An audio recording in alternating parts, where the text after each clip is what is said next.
want to welcome everybody to our regular agenda meeting for October 21st of the San Diego County Board of Supervisors. We'll be led in our Pledge of Allegiance by Supervisor Barrios, and I would ask that we have a moment of silence after the pledge for Jeffrey Craig Hunt, the pilot that was killed in the Cal Fire tragedy up in Yosemite fighting the fires, and his service is actually going to be today in San Jose. So if we can have a moment of silence for him afterwards. Ready, salute, I pledge allegiance to the flag of the United States of America and to the republic for which it stands, one nation under God, indivisible, with liberty and justice for all.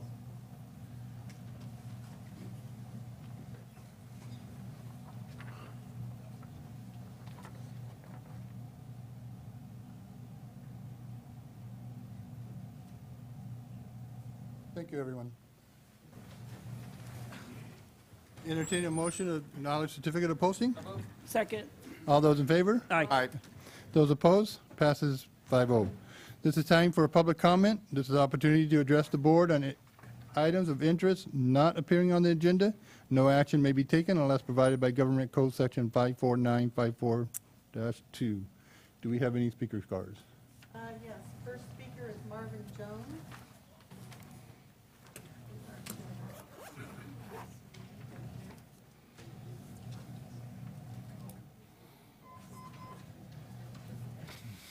Thank you, ma'am. Mr. Chairman, Board, how many of you remember when California was the fourth largest economy in the world? Fourth in the world. Remember? You that old, Supervisor? Anyway, it's now dropped to 8th or 9th. I think we can all remember when the United States had the largest economy in the world. Most recent data, I think it was from the second quarter this year. We're not the leader anymore. We've dropped to second. The United States does not have the largest, most dynamic economy in the world. Recent economic data from Economic Freedom.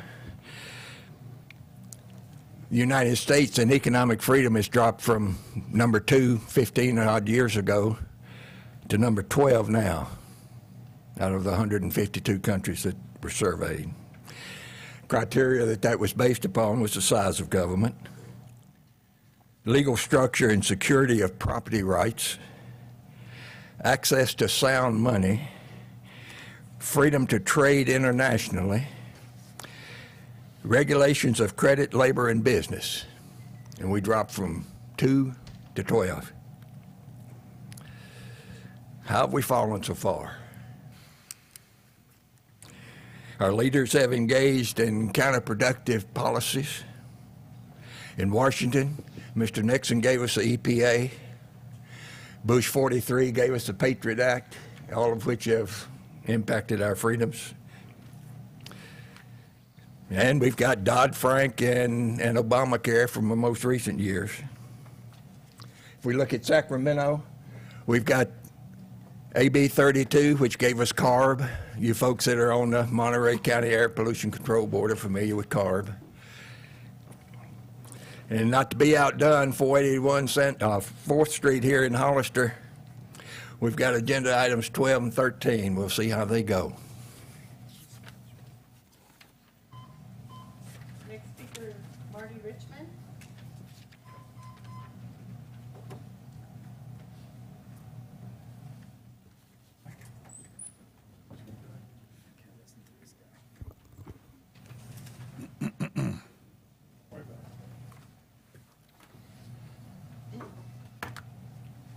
Good morning, Mr. Chairman, members of the board. Marty Richmond from Hollister. I'd like to do some record corrections here. Last week we were treated to a very, very interesting speech from Mrs. Rebecki, who came here and said that she owned her property but did not own the property rights, and the oil company was going to come in and drill on her property, and she was throwing her arms around and making noise. It turns out she's mistaken. I checked the grant deed. She owns her property. I'm going to give her the benefit of the doubt. Maybe she didn't know she owns much of her mineral rights. And she does have a partner on some of her mineral rights. The partner is the United States government, which owns the rest of the mineral rights. So I don't know what oil company she's talking about. I don't know what property she's talking about. Sometimes when we're too emotionally connected, we lose our heads. But it's her property, and if she comes up here and claims that she doesn't own the mineral rights, she's not telling the truth, because I have the grant deed with me right here. Second issue involving that, there are $200 billion worth of gold in Fort Knox. Every year, we are paying $250 billion for foreign oil. We pay more for foreign oil every year than the entire gold reserves of the United States government. If you stack the gold bars up that we pay, each gold bar worth $547,000, 30-pound gold bar, they would be 13 miles high. That's how much money we are sending overseas, and primarily from California, we send it to Saudi Arabia and Iraq. And we also get our oil in California from those terrible, terrible polluters in Monterey and San Luis Obispo County, where so many people here send their children to go to school. So this is all nonsense. This is all fear-mongering. And if I thought for 1 minute that somebody would stop driving their RV because Measure J passed, I'd be for it. But nobody in this county is going to stop driving their RV or steering their boat or commuting to work because Measure J passed. Measure J bans fracking and all other high-density oil operations. That's the way it's presented. Fracking and all other operations. Thank you.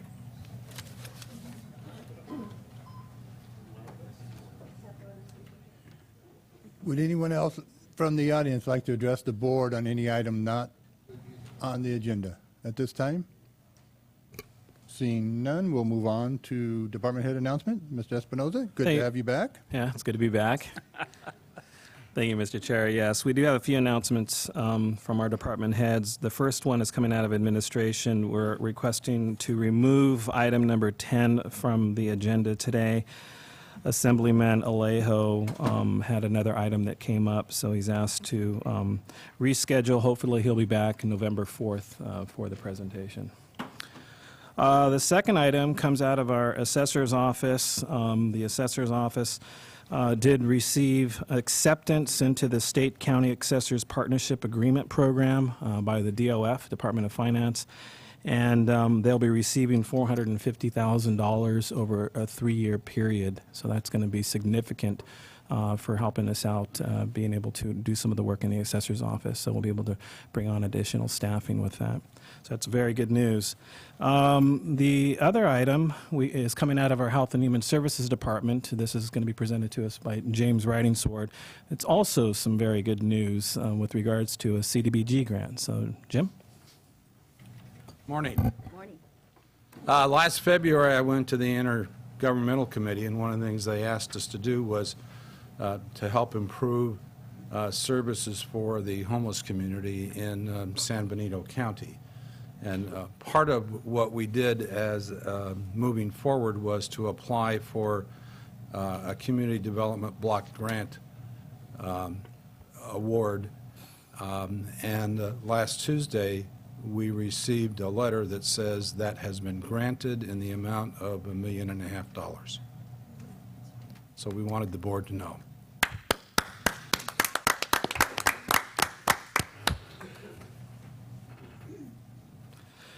Thank you, Jim. Again, that was a lot of hard work over the last, I would say, probably 8 months, a year or so. So a lot has come together with that, with the intergovernmental, in particular, Health and Human Services, the ad hoc, staff and administration. So I want to congratulate all of those that were involved with that process. Very, very good thing. Those are all the announcements that I have from the department heads. Thank you, Mr. Espinoza. We'll move on to board announcements. Supervisor Rivas? Supervisor De La Cruz? Yeah, Mr. Chair, I got two announcements. One is the one Jim has said, the $1.5 million. I remember when the idea came at the Intergovernment Committee, and I specifically remember our mayor and Supervisor Barrios so passionate about working together, a crazy idea. And Jim, it's never a crazy idea unless you don't try it. And look, today, we actually got the money, and we're going to move forward now. And I really want to commend both Ignacio and Margie Barrios for you guys doing a good job. Thank you very much. And we all help you. We're all in it together, but you guys led the charge on this one. And we're looking forward to helping the homeless family, especially the members of our community. Thank you very much, Supervisor Barrios.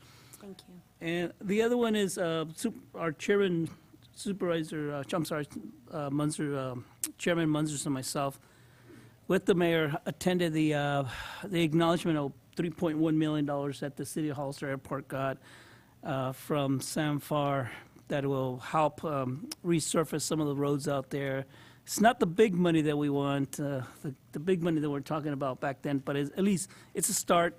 And within a couple of days, we were able to get $4.6 million from the federal government. It's about time the federal government starts giving San Benito County and the City Hall their money back. Thank you, Mr. Chair. Thank you. Supervisor Botello? Nothing today. Supervisor Barrios? Thank you, Mr. Chair. I just want to thank the community and the organizers of the Olive Festival. That was Ed Villado and was held a week ago, 2 weeks ago. Excellent event with a lot of, they estimated that maybe there were about 1,000 people there, maybe more. We'll get those numbers later, but there was excellent food, excellent representation from the county growers, county food and vegetables and wines, and it was really, really a wonderful event. So. And I also want to congratulate all those that put the dedication for the courthouse together last week. It was very well attended by a lot of dignitaries, people from Sacramento, and I think that we're very fortunate to have that building here in front, and it's going to serve us well over hopefully many, many years. And the last thing is that I would like to ask, moving forward, to have an accounting of what this, the Measure J costs have been for this county. And I don't know if we have to agendize, but I really would like to see something as a separate accounting for all the costs related to Measure J. So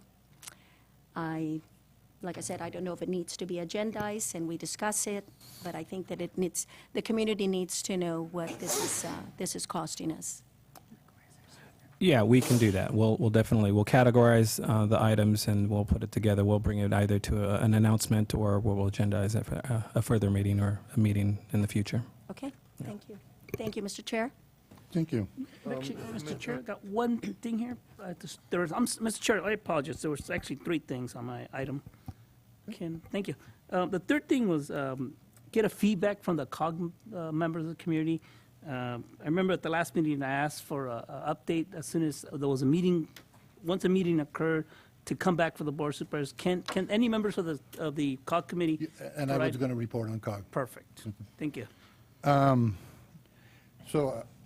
actually had a couple of busy weeks here. I attended and gave a speech, and Ted's not here today, is he? Our probation officer. Anyway, I'll report to him next week on the issue that was discussed at the dedication ceremony and the lumber that was taken. But anyway, sorry, inside joke, sorry. And it was funny. So it was a great dedication for the courthouse. The courthouse being downtown is a huge benefit for downtown. And it was a great dedication ceremony and ribbon cutting ceremony. I also attended the Olive Festival, as Supervisor Barrios mentioned that she did, and I think that's an event that can continue to grow and will be a great asset to the community. It was mostly people from out of the area coming and being exposed to what San Benito County has, not only our wine, but also our olive industry, which is also a growing industry. As Supervisor De La Cruz mentioned, I attended the airport ceremony in which Congressman Farr handed over $3.1 million check to the city of Hollister. Anything else? And then at the COG meeting, I want to report that staff has held the first community-wide, no, it was a stakeholder group meeting. And I've heard from some of the members that attended the meeting, they said it was an excellent meeting. And what we're trying to do at COG is to come up with a road for 25 that the county can afford and that we can get built in a reasonable amount of time.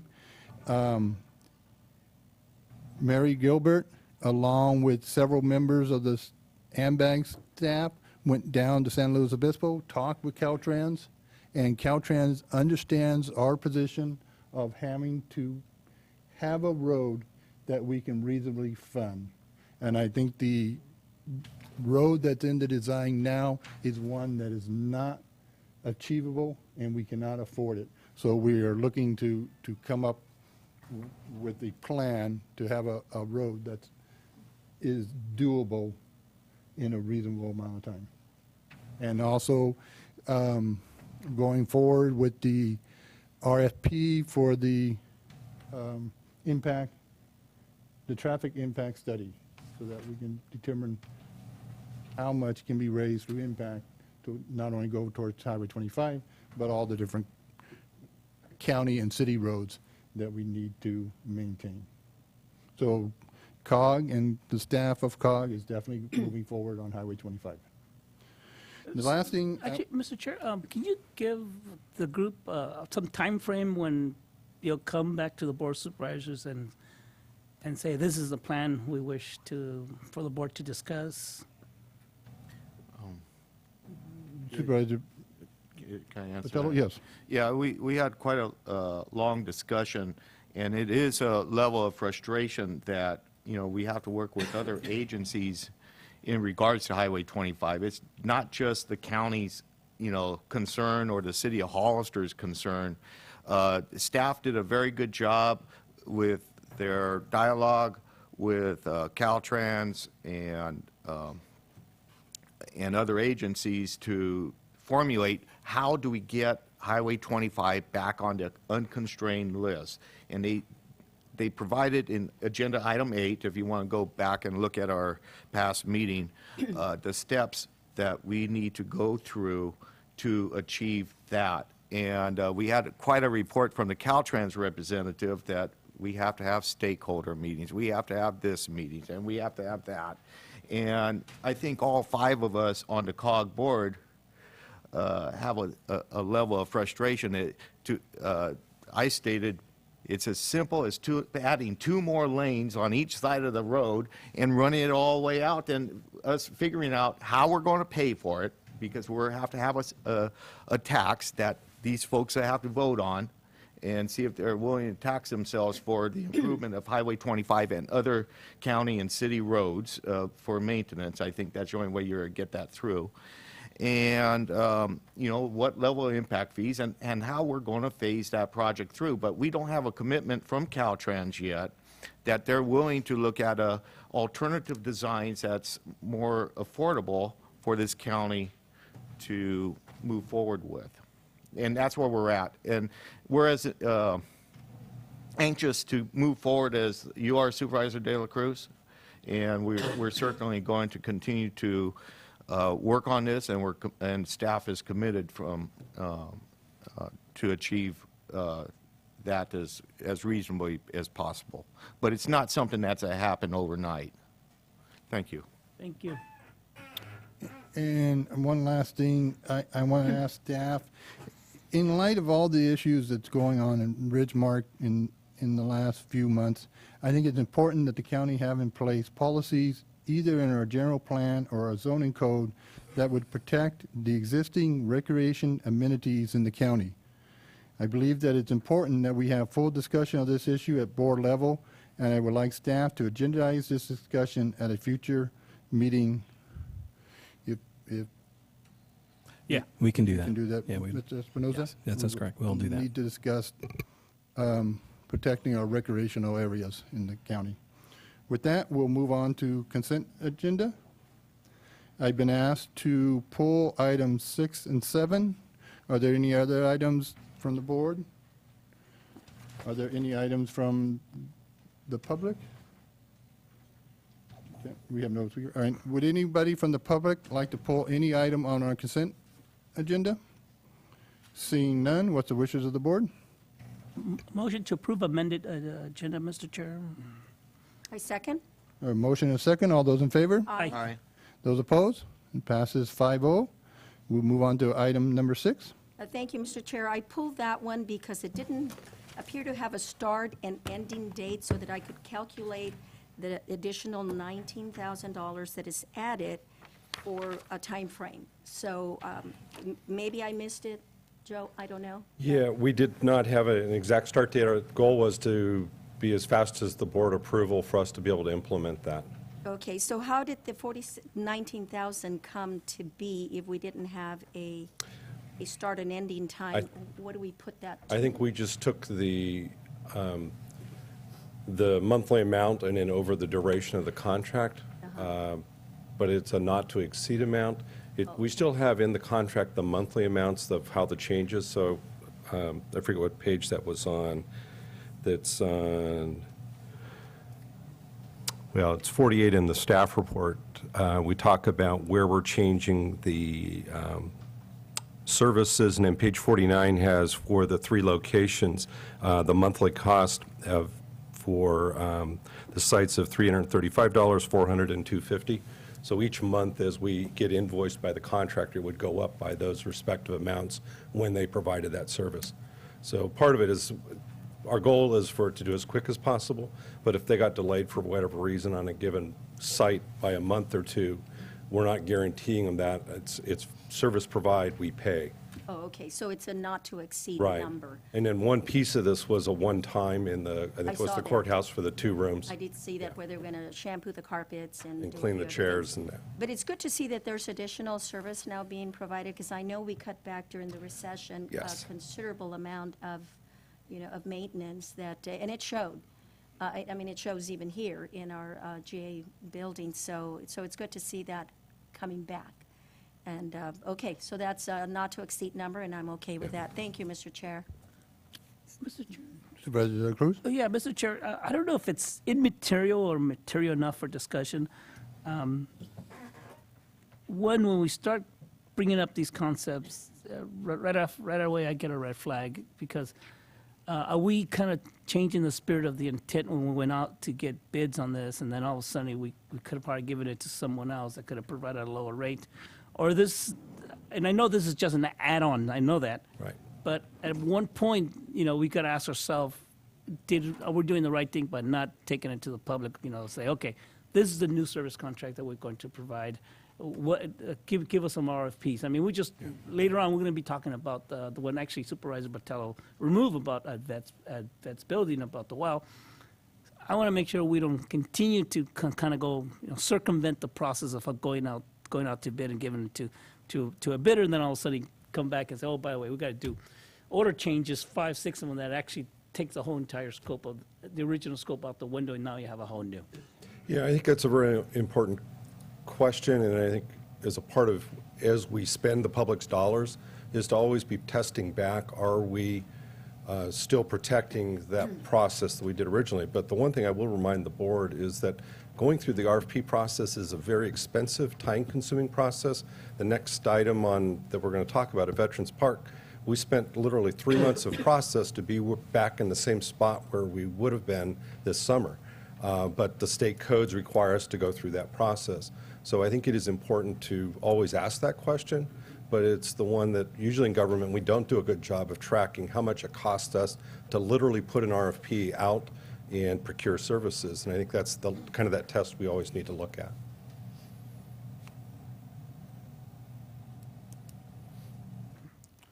Any other questions from the members of the board? Anyone for the public like to address the board on this item? Seeing none, what's the wishes of the board? I will make a motion, Mr. Chair, to approve per staff recommendation. Second. We have a motion and a second. All those in favor? Aye. Aye. Those opposed? Passes 5-0. Move on to item number 7. Thank you, Mr. Chairman. Yeah, I just had a concern about, so what is your, I have two questions. So what's your intention as far as moving forward from here? Just call up one of the irrigation companies locally, I assume? Absolutely. We've already done that, and we are, I think, close to being, our goal is to be back in November 4th with a contract. Okay. With a local And, vendor. Did you call one or just We called two? several. Several? And from Okay, Gilroy so you kind of back. have a bidding process anyway, and you probably selected, why didn't they just gone ahead and submitted the bid through the bidding process? The second question was that the timeline might have been too tight for them to put together a good bid, possibly? Well, and that's one of the things I want to circle back with some of the firms we talked with. We did do a 2-week open for this. It is a small project. I think one of the things we were hearing as we were calling around to firms is a lot of people are busy, especially in the world of irrigation. The mixture of services we were asking for, electrical was the thing that we most really needed because of the voltage for the well and getting the equipment hooked up for that. But the dollar-wise, most of the money was spent for repiping to separate the potable and non-potable system and then fixing the parking lot after you put all the pipe in. So from a contractor standpoint, if you're an electrician, it's not something you would have gone and bid at because you're mostly giving money to another contractor. If you're an irrigation contractor, you got to go really chase after an electrician who, for the right licensing to do that work on a public project. The other part, as I alluded to, is the public bidding process does have requirements for bids, bonds that have to come in.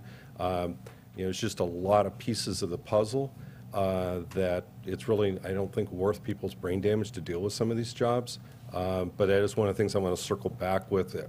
Kind of once we get this going, our goal is to get the well done, but is to circle back as a QA, QC to see, all right, should we have left more time for this? Is there more outreach we need to do? We were on the phones. Armand was calling all the different local firms, pleading, please come bid. And we couldn't get any of them to go through that process. Okay. But going forward from here, you have somebody that We have someone we got a written proposal from on Friday that follows the design work that we did when we went out to bid. So they're following all the right rules they need to do. But they weren't able to get a bid in on time and, they, for whatever reason, didn't want to do it. And I think we're feeling they want to do something back to help out. Yeah, you're relatively new, Joe, and, Supervisor De La Cruz and I have sat here for quite some time, and early on, that was one of the things that we were very sensitive about, is getting the bids and making sure that process is, according to, what we have to have, and so that's why, we pulled these items, and Yeah. but we appreciate your work, and probably maybe going forward in the future, we might need a little bit more time for the RFP to be out to the public. And normally we would have done that, but our goal was, and our commitment to the city was, this needed to be done and operational by the end of the year. And just looking at the calendar and kind of weeks and weeks going by as we went through process, we really felt that we couldn't lose yet another week with the holidays coming up at the end of the year. So it was a little bit of that calculus. I appreciate that. Okay, thank you, Mr. Chairman. Vice Various? So, oh, I'm sorry. Thank you, Mr. Chair. Joe, since we're going in a different direction, and this is different, it's got different phases, I guess, because you talked about electrical and then the piping for the potable water and why couldn't we go to individual contractors rather than one? And I do recommend that you go here first to San Benito County, and then if you don't get the responses, then go out of the county. But why couldn't we do that? State law prohibits us from going through and chopping up a contract into pieces, Even if unfortunately. we haven't gotten any bids? Well, now that haven't gotten bids, it changes a little bit, but in this case, the contractor we're talking with is willing to go through and do all the pieces. all the pieces. But we originally tried to chop it apart to see if, under state law, because of the size, we could do that, and it would allow us to do that. And I thought because of the size, we could actually do that because they're such small components. Yeah, state law actually has some pretty strident consequences for agencies that chop things up to avoid the larger procurement rules. Right. Because they're designed to, make sure it's available to all parties. Sure. And so there's some pretty severe penalties that come back to agencies that don't do that. All right, thank you. Thank you, Mr. Chair. Supervisor De La Cruz? I'm almost afraid to ask the questions, but this is going to cost us more money, right? No, actually, the bid coming back to the board will be just under 47,000 from what we saw on Friday. It'll be a lot less. than So the it's within the ballpark. We had estimated up to between, I think it was 50, around 50,000, so we're underneath the number we needed to standard. Any other questions from the member of the board? Anybody from the public like to address the board on this item? Seeing none, what's the wishes of the board? Move to approve the staff recommendation. Second. I have a motion and a second. All those in favor? Aye. Aye. Those opposed? Passes 5-0. Thank you. I do want to acknowledge Armand did a really yeoman's job in getting this to this stage, and Ken Natel also. So I wanted to make sure they got recognized. Okay, I think that concludes the consent agenda items. We'll move on to our regular agenda. Thank you, Mr. Chair. 11, Mr. Espinoza. Thank you, Mr. Chair. Yes, we're on item number 11 this morning. This is coming from our clerk, auditor, recorder, Joe Paul Gonzalez, and he's going to be presenting to your board and to the citizens within our community a PowerPoint presentation on OPEB, the evaluation through July 2013. And really, he's on his way. I think he's estimating that we're probably going to be in item number 10 right now, but he should be down here in a minute. But one of the things I do want to highlight is that there is a tremendous amount of work that has gone into addressing some of the fiscal instability that we had over the last few years, and with the escalating cost of OPEB. And I know that there's been many conversations from the board, from citizens concerned that we've been kicking the can down the road. But I think it's very important that when you see this presentation, we've addressed some of these issues, and we're really bringing a more fiscal, stable environment dealing with OPEB. So, okay, he's coming right now.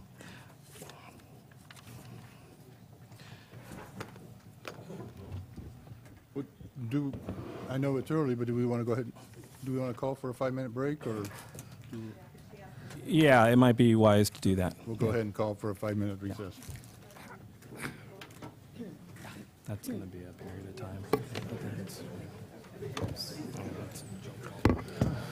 Hi.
Looks like we're ready to get going. Joe Paul? Yes, good morning, Chair, Board of Supervisors. I apologize for the delay. We had some issues we were dealing with this morning. The item before you today is an actuarial report of the GASB 45 retiree benefit valuation that was conducted in July of 2013. That's effective for the current fiscal year and the next fiscal year, 15-16.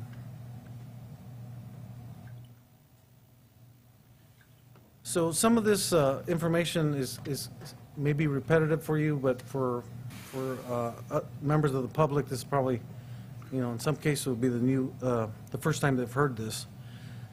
So all public agencies are governed by the Governmental Accounting Standards Board. We call it the GASB.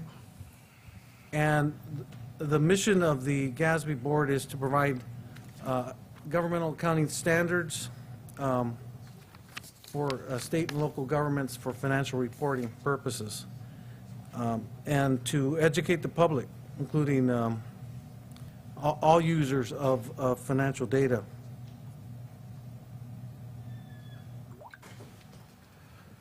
The GASB board issued statements number 43 and 45 concerning other post-employment benefits. There are copies of this PowerPoint presentation in the back of the room if you'd like to look on the page.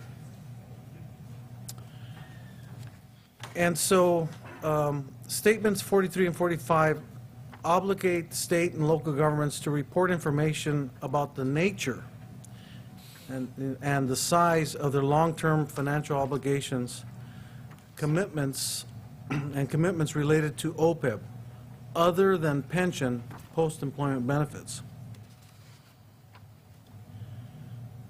So OPEB is medical insurance, dental insurance, vision, life, long-term care. Those are the types of things that fall under the definition of OPEB. However, for San Benito County, the only OPEB item that we have is where the county contributes towards is medical. And San Benito County offers two levels of retiree medical health care benefits. Retirees hired on or after January 1st, 2010 are covered by the PEMCA vesting resolutions, and those resolutions are as a result of legislation by the state legislature, which requires that if agencies are going to use the health benefits plans that are offered by CalPERS, then they must use those plans not only for employees, active employees, but also for retirees. So this is established in law that these plans must be followed for employees and retirees. So in the case of a vesting resolution, employees hired after 2010 must provide at least 10 years of service to receive 50% of the benefit upon retirement. And to actually become fully vested at 100%, retirees have to have at least 20 years of service.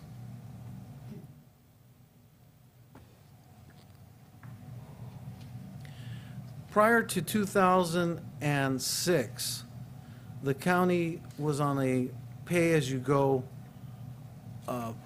plan. Basically, whatever was billed for retiree benefits, health benefits, the county paid for. And as it turned out, that's not a good idea to to continue on that plan, because in the long run, the county, or really, very few agencies would be able to afford the pay-as-you-go plan, because those costs become astronomical as the number of retirees becomes greater than the number of active employees. So although OPEB may not have the same legal standing as pensions, the GASB believes that OPEB is a constructive obligation and are part of the compensation that employees earn each year. Even though the benefits that they receive are not until they retire. And the cost of these future health care benefits is part of the cost of providing public services today. GASB 4345 establishes uniform financial reporting standards for OPEB plans and employers. It applies to all public sectors, and the most recent pronouncement or statement from the GASB 57 puts everyone on the same valuation date of June 30th. So all plans can be compared because they all are taken at one snapshot in time.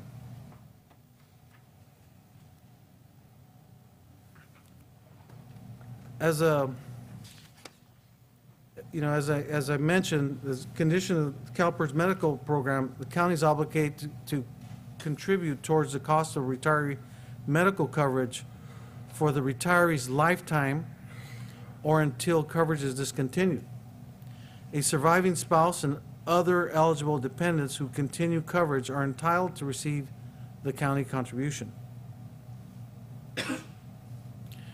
Retirees hired before January 1st, 2010, as provided in the current resolutions, the county pays 100% of the county contribution for share of medical premiums for retirees and their eligible covered dependents, not to exceed monthly amounts based on coverage levels. So here's, currently the medical plans the county pays for an SEIU member, for a single person, $550. Two-party, $1,050, and a family, $1,350. The non-SEIU members currently have a different rate. You can see there that it's slightly higher for single and lower for family. The vesting benefit for the county for those hired after January 1st, 2010 is, looks like I lost my formatting there, is currently the same as the SEIU.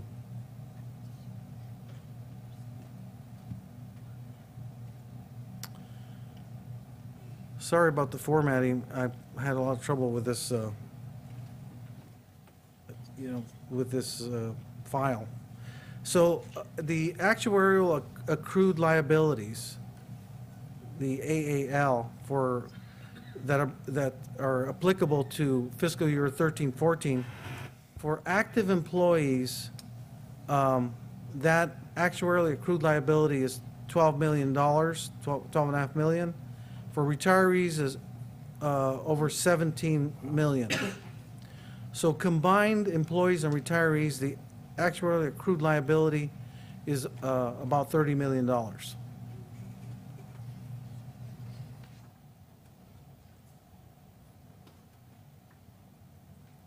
So that $30 million is the liability out there, but the value of the plan assets is $14 million at this time.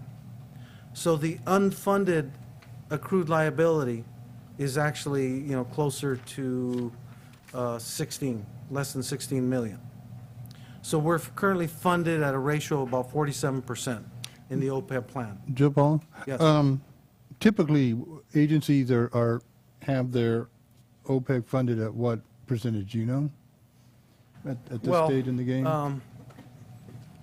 Many agencies, including the state of California, have not even begun to fund their OPEB plans. So their unfunded liabilities are very high, so they have 0% funding.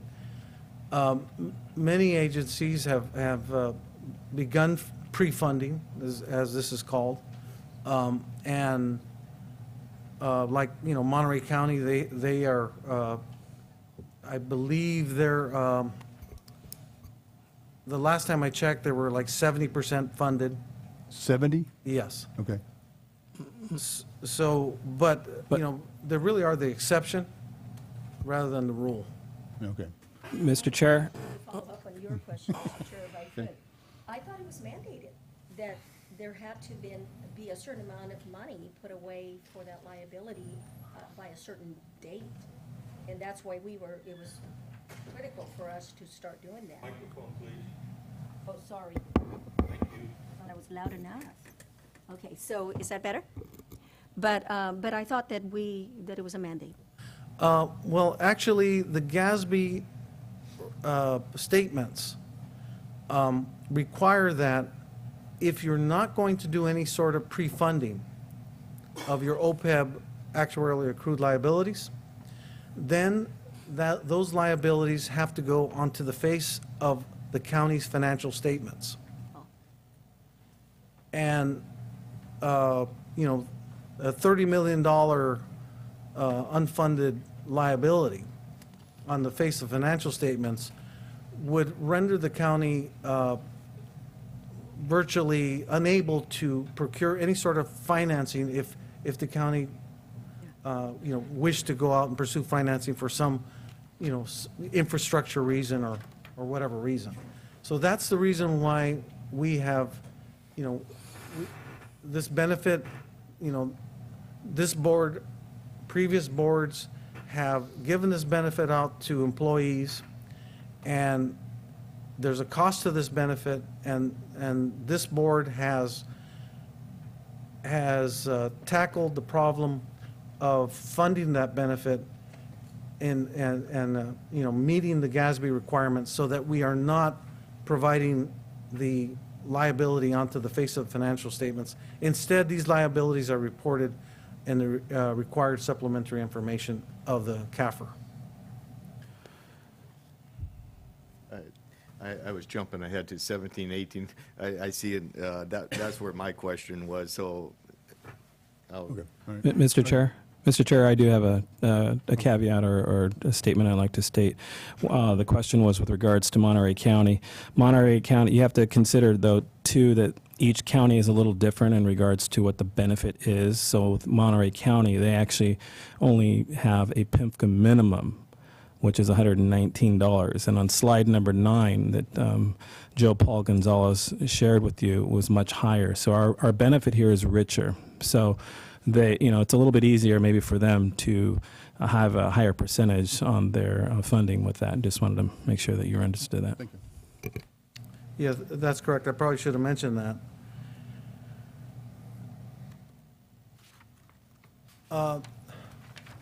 The unfunded actuarially accrued liability, when you amortize it,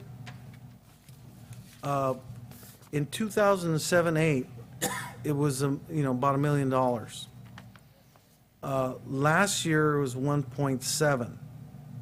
This recent valuation shows for 14-15 that number has dropped even less than in 2007-8.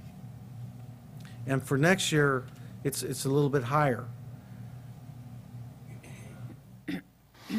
And the reason why, and not only this slide, but in the coming slides that you'll be seeing, the reason why this change has occurred has been directly related to all of the negotiations that your board has taken and has directed administration to negotiate changes. And it's related to the caps on what the county will pay on healthcare.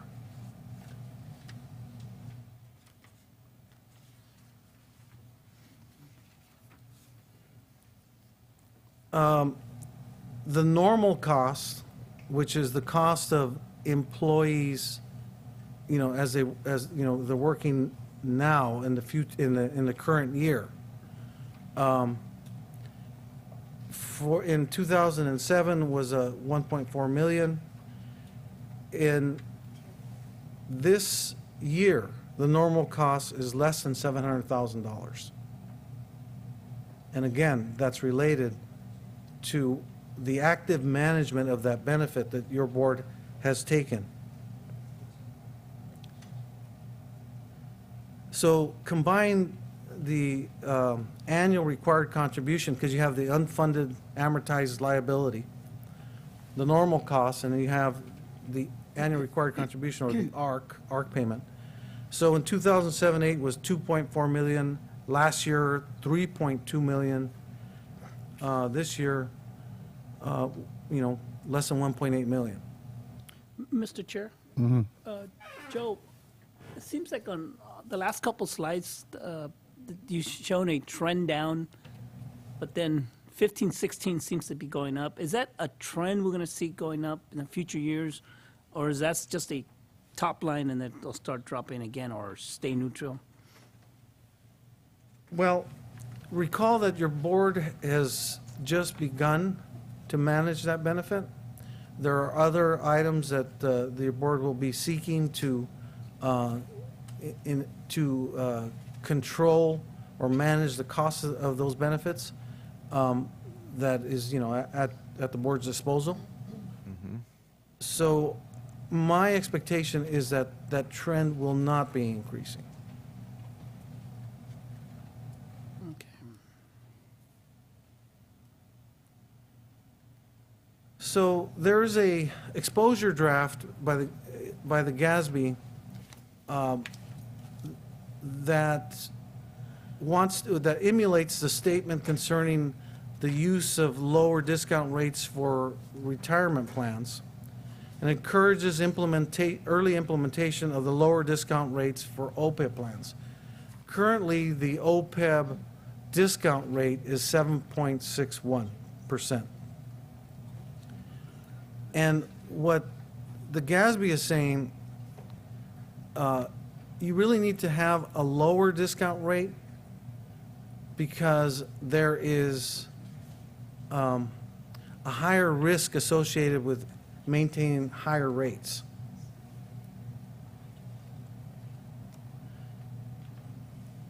So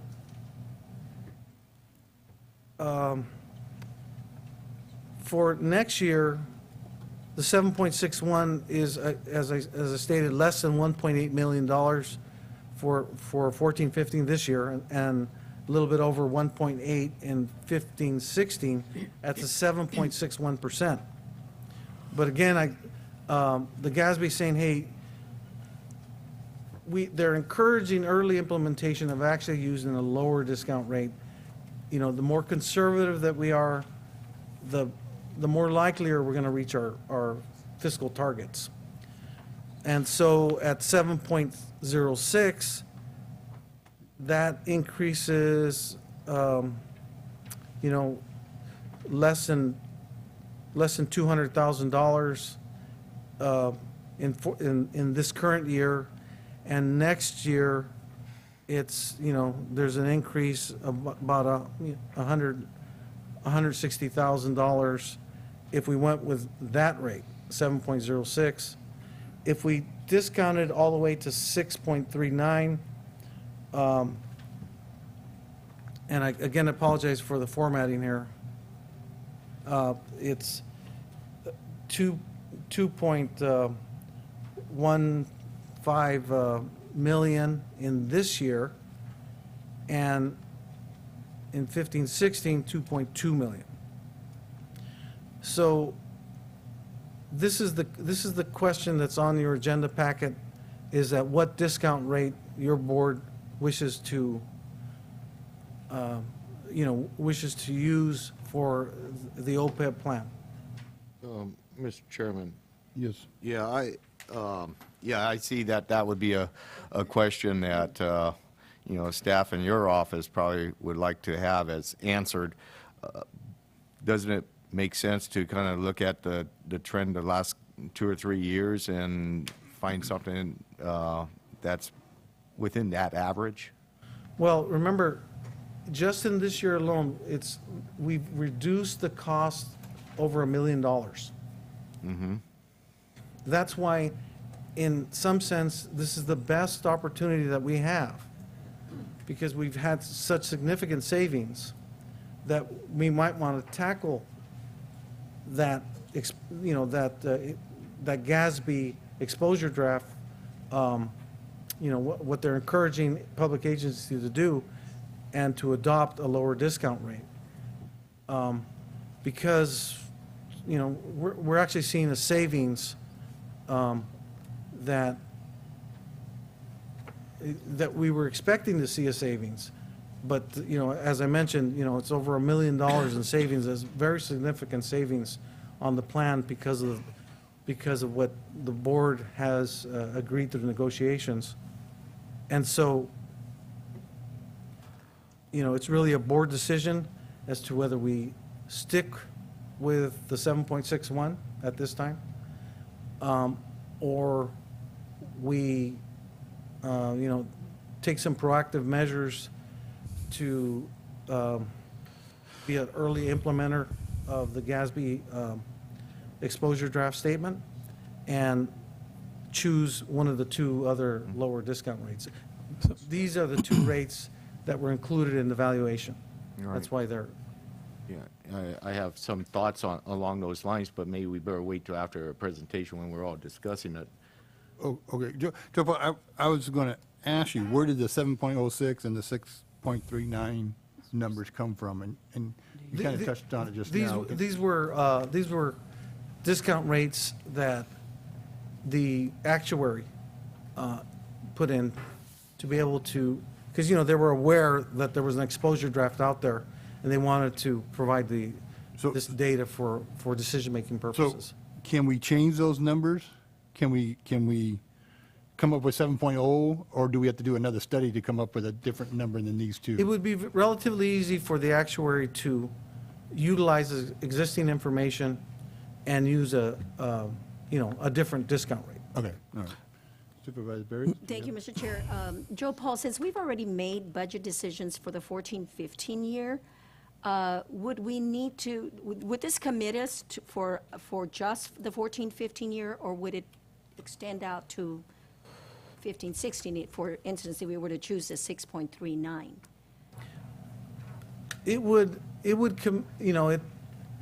The board can take an action to increase the rate later. But again, once the GASB statement is active, is no longer in draft form, it's the final form, they're going to, they're going to be asking us to put, higher discount rates that are, in their view, somewhat unrealistic or, too optimistic. And we're going to have to do things to compensate for that. And so, effectively, when you decide to go with a lower plan, it's much easier to make a decision on a year-to-year basis to go lower than it would be to go higher, because there's going to be a disincentive to do so.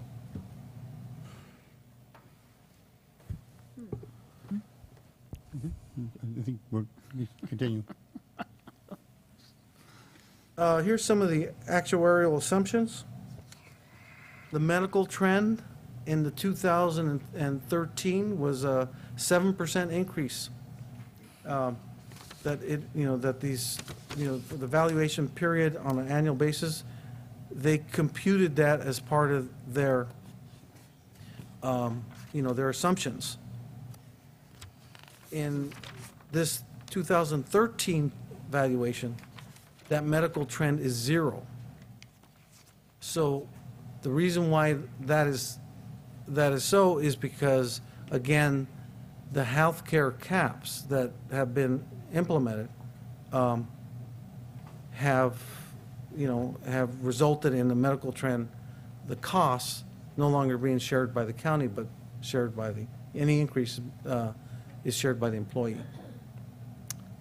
And both plans are, the 2011 and 2013 valuations are at 7.61.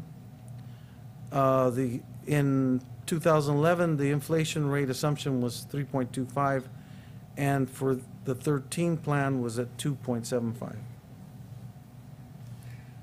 And that concludes the PowerPoint presentation, and this time, if you have any additional questions, please feel free to Mr. Chair? ask.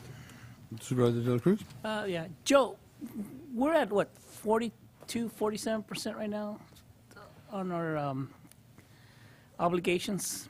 We're underfunded by how much? Well, we're funded at 47% at this 47%. time. If we were to go with the 6.3, something like that, will that increase or it'll still stay the same? Well, our annual required contribution will increase. And because it's more conservative, that discount rate, it will increase the, increase the actuarial I accrued mean, we liability. can't get 100% in 2-3 years. That's almost impossible to get 100% in 2-3 years. It's hard. It'll be hard. I would not recommend it. Yeah, it'll be too hard. We got to chip away little at a time, and I don't know that 6% might actually be tough on us when we start doing budget preparation next year. So I as a board member, and I know Supervisor Botello, I know how he feels. He's very conservative. He likes to go at it. But I think we got some big issues during our budget process next year, such as law enforcement and other things that will need to be addressed. And if we handicap those available funds for us to use to budget those items, then we might actually be worse off than putting some more money into this program. So I will probably support in the middle, somewhere in the middle. Give us some flexibility and some ideas, and we got years. We got years to get 100%, because we're not going to do it in 5 years. It's just no way it's going to happen. So, I mean, that's just my thought, and I'm so happy that we're at 47% now, that it's going somewhere. I really want to commend the staff and everyone else, and the Board of Supervisors, through the process that we went through in the past that allowed the position we are today. I just, what's going to happen in the future, because once our economy starts picking up, now there's going to be a demand that we do several things, such as putting more deputies out on the streets, providing more services to the community. Do we hire more employees? Do we give other considerations to our current employees that we have today? And all those things will take this item into consideration. Mr. Chair. Thank you. Supervisor Patel? Oh, good, Jerry. Mr. Chair. Yeah, one thing I want to add to this is on May 27, 2014, we had a presentation actually by Joe Paul Gonzalez discussing with your board the teeter. And with that meeting, we did discuss moving $2.8 million. That hasn't been done yet. That's not in the study. But there was additional funding that we were going to be putting towards OPEB. So that would be, once those figures are actually calculated, they're going to be closer to 57%. It'll be more, 57%. yeah. Wow. So I think we're doing pretty well when it comes to the funding and addressing the OPEB. So I just want to make sure the board was aware of that, to remind them. And Joe Paul, you're asking us which direction we want to go. Are you needing this answer today? Are we going to agendize it for a future meeting? What is your thought on that?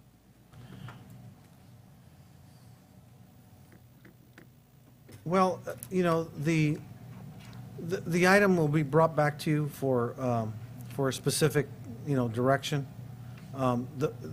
It was agendized today. Your board is, may take that action today because it was it was on the agenda. Or, you know, we could come back later as, as we decide for 15, 16, what the budget looks like. We can at that time, you know, revisit this question. Okay, but you would want direction just simply to start preparing the budget items for next year and know where, you know, what numbers we're There's maybe no question, it using would be to- very, very helpful if the board made a decision now, at least for the 15, 16 year, Right. where we should be going. Yeah. I have to say that I would opt for the higher number and go with the discount rate of 6.39. And because we have been kicking this can down the road for too long, and we have pretty much tied the hands, well, prior boards have tied our hands in a lot of the budget process because of this high liability. So if we can ease that pain on down the road for future, you know, budgeting decisions by not having that huge liability, I would opt for the higher number. The higher amount with a lower discount rate. Supervisor Botelho, did you vote? Yeah, thank you. Yeah, I would like to understand a little bit more about the implications on our budget for this year if we were to make a change now. I'm not, you know, sure or clear where that money comes from, what effects it has on our goals as far as increasing some staffing, including in your office or Tom's office, and more, very importantly, with our sheriffs. There has to be a balance as far as paying down this liability, and we're on the right trend. We really are. I agree with Supervisor De La Cruz that maybe something in the middle, if we could afford it this year, to move in that direction, and then have a picture of what our budget looks like and how we're going to recoup our, you know, public services going forward. There has to be, you know, some sort of balance, and that's only fair for, you know, the public that expects services to be rendered, as well as, you know, our prudence in, you know, paying down this liability for our employees and retirees. So that's where I'm at with it. May I just clarify one thing? The reason that I would opt for the higher amount and the lower discount rate is because we do have one-time money. And it's hard to plan future positions with one-time money, but this certainly can be planned with that additional funding, like the Teeter Fund. And I think there's another one, another fund that is out there, and I believe it may be the waste management. Landfill. Yeah, the landfill. So with one-time money, this would be the time to go with a higher contribution, so, thank you. Mr. Chair, Supervisor De La Cruz? I would recommend and support Supervisor Botelho that we stick in the middle, because I want to give our CEO some flexibility to come up with some creative ideas on see what could work, what, you know, especially with our current employees, our labor pool, how we can increase services to the public, such as hiring more deputies. And I don't want to handicap him. I want him to have that flexibility where he makes his presentation to the Board of Supervisors during the budget process. And then if we do have money left over, absolutely, I will support Supervisor Bartley going, let's go with a 6% discount rate. Supervisor Rivas? Thank you, Mr. Chair. Yeah, and I'm okay with that, you know, if we go somewhere in the middle. But I also want to thank staff. I know that, you know, we have a long way to go, but we certainly have come a long way from where we were. You know, I remember when Supervisor, the chairman and I, when we were sworn in, we were both elected in 2010, we were sworn in 2011, and then 5 months later we had to lay off, I don't know how many, you know, staff employees here at the county, because this board had very little options. Our hands were extremely tied. It was liabilities such as OPEB, you know, in combination with the faltering economy. But we certainly did what we could as a board to be responsible. You know, I think that we've come a long way, and certainly in future budgets, I hope that, you know, we can replenish some of the cuts that we've made. But at the same time, we have to give our administration the chance to reinvent ourselves as a government, you know, and as a county, certainly. But it's things like this that is very encouraging. And so I'm with my colleagues. I think if we could go somewhere in the middle, if that's, if we could get some, especially for me, if I could get some guidance from staff as far as what you guys think is appropriate, I think would help me out a lot. So, thank you, Mr. Chair. One of the items I want to somewhat add to the statement or the answer that I gave the chair concerning the other rates. The other rates are really rates for the plans that CalPERS offers. That's why she chose those rates. But with regard to next year, as you recall, the county opted to kind of split future, create another irrevocable trust for future payments with PARs. And so we're gonna put half of that payment into PARs and half into CalPERS. So we would, and the discussion at that time was that we were going to evaluate whether CalPERS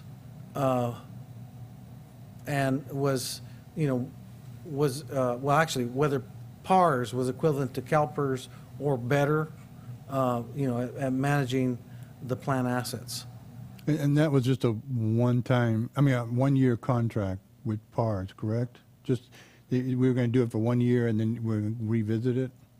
Well, it's, when you create an irrevocable trust, it's, we can always move, move the money back into CalPERS if that's if the board wishes to do that.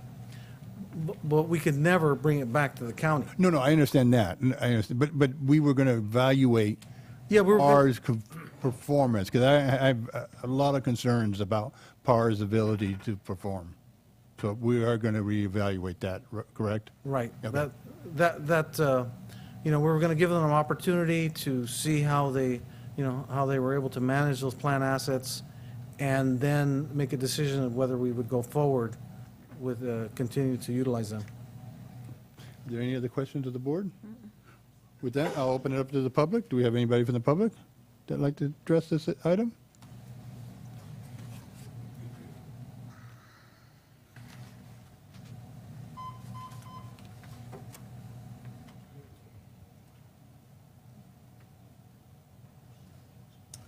Marty Richmond from Hollister. I guess I've spoken on this issue 20 times, maybe 25.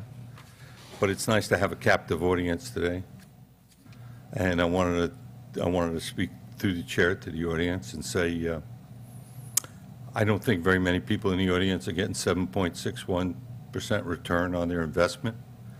And if we forecast the 7.61 return on our investment for the year, which is the discount rate, and it turns out that CalPERS only turns 6.6% that year, the amount you owe is going to go up.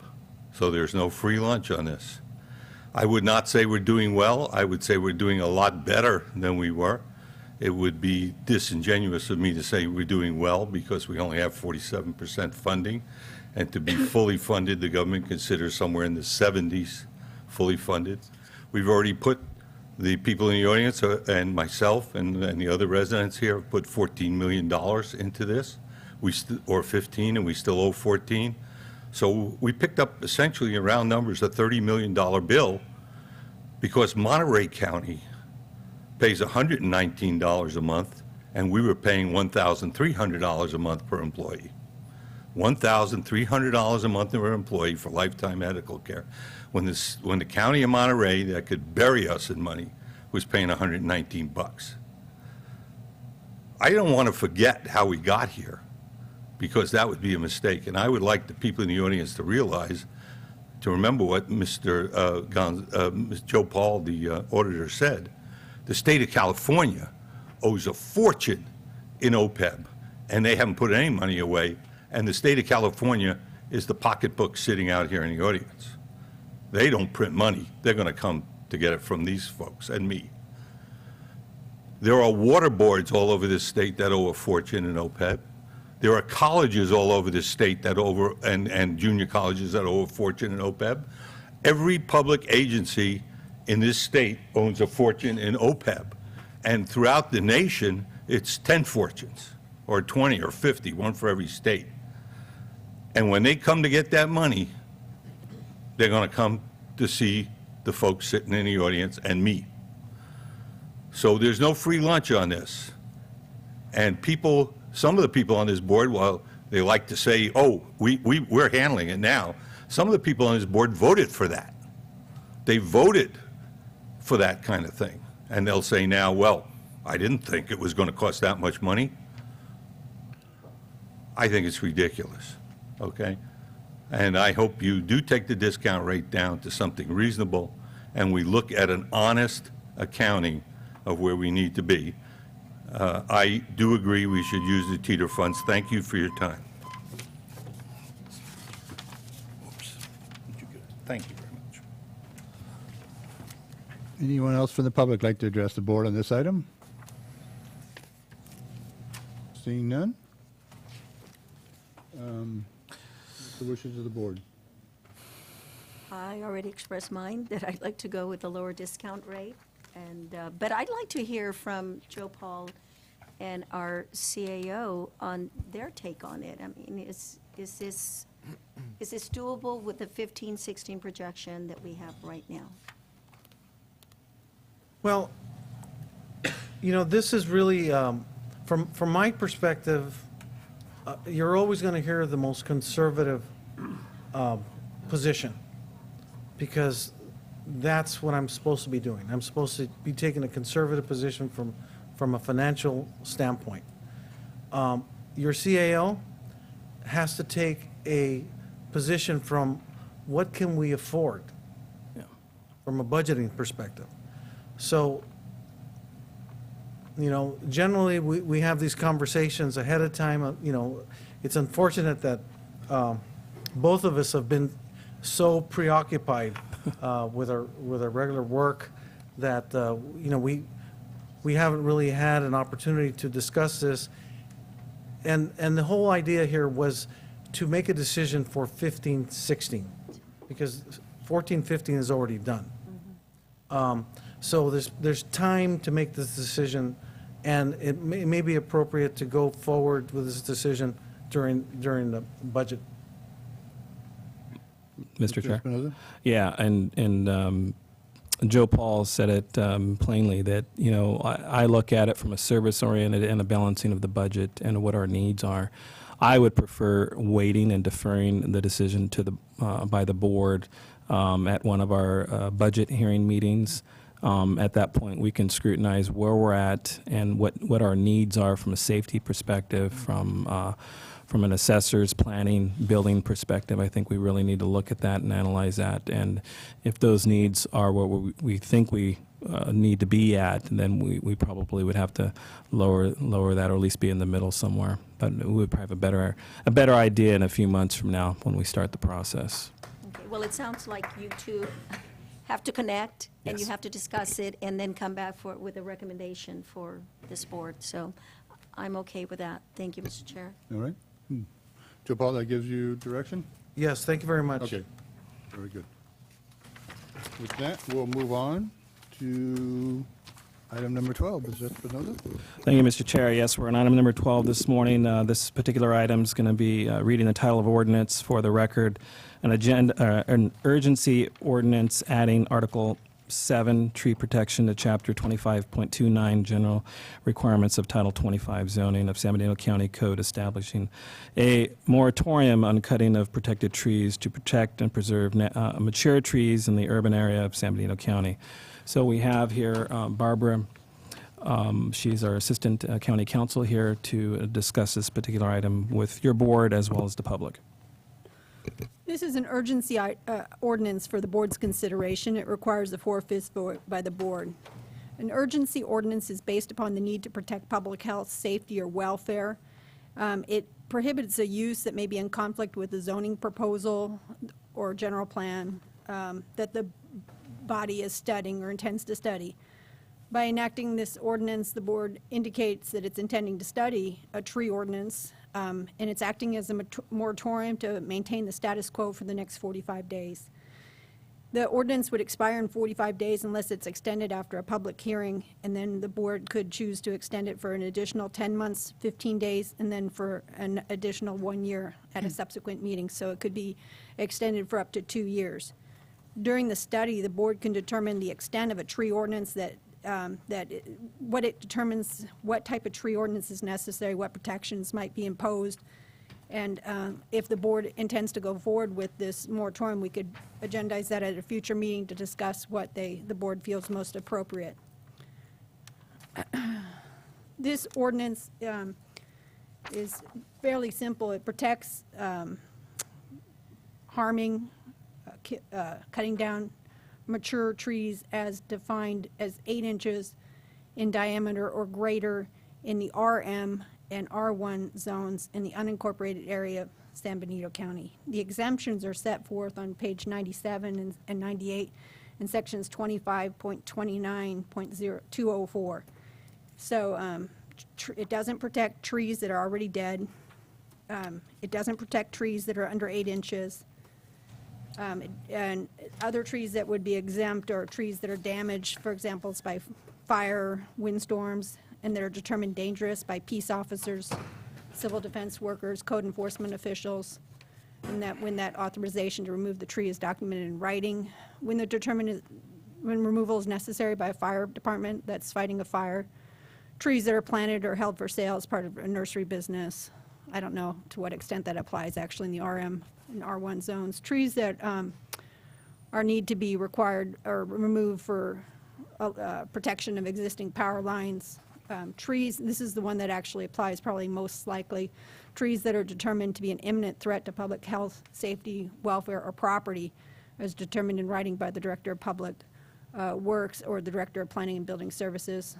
And then it has trees within existing public right-of-ways, trees removed pursuant to a federal or state regulatory permit. And the last one, which is currently written in the staff report, is when determined by a county-approved certified arborist that the tree is diseased to the degree that it's reasonably unlikely the tree can be fully restored to a condition of good health, then that tree is exempt from the provisions of this ordinance, and that the county should retain the arborist at the applicant's sole cost and expense. Between the posting and the agenda and today's date, I propose there is some additional language for I that would basically indicate that the applicant could present a report from a certified arborist, and then the county would have 15 days to determine whether or not, at its own expense, to get another arborist to review that finding. So that's just thrown out there for the board's consideration, whichever language it prefers.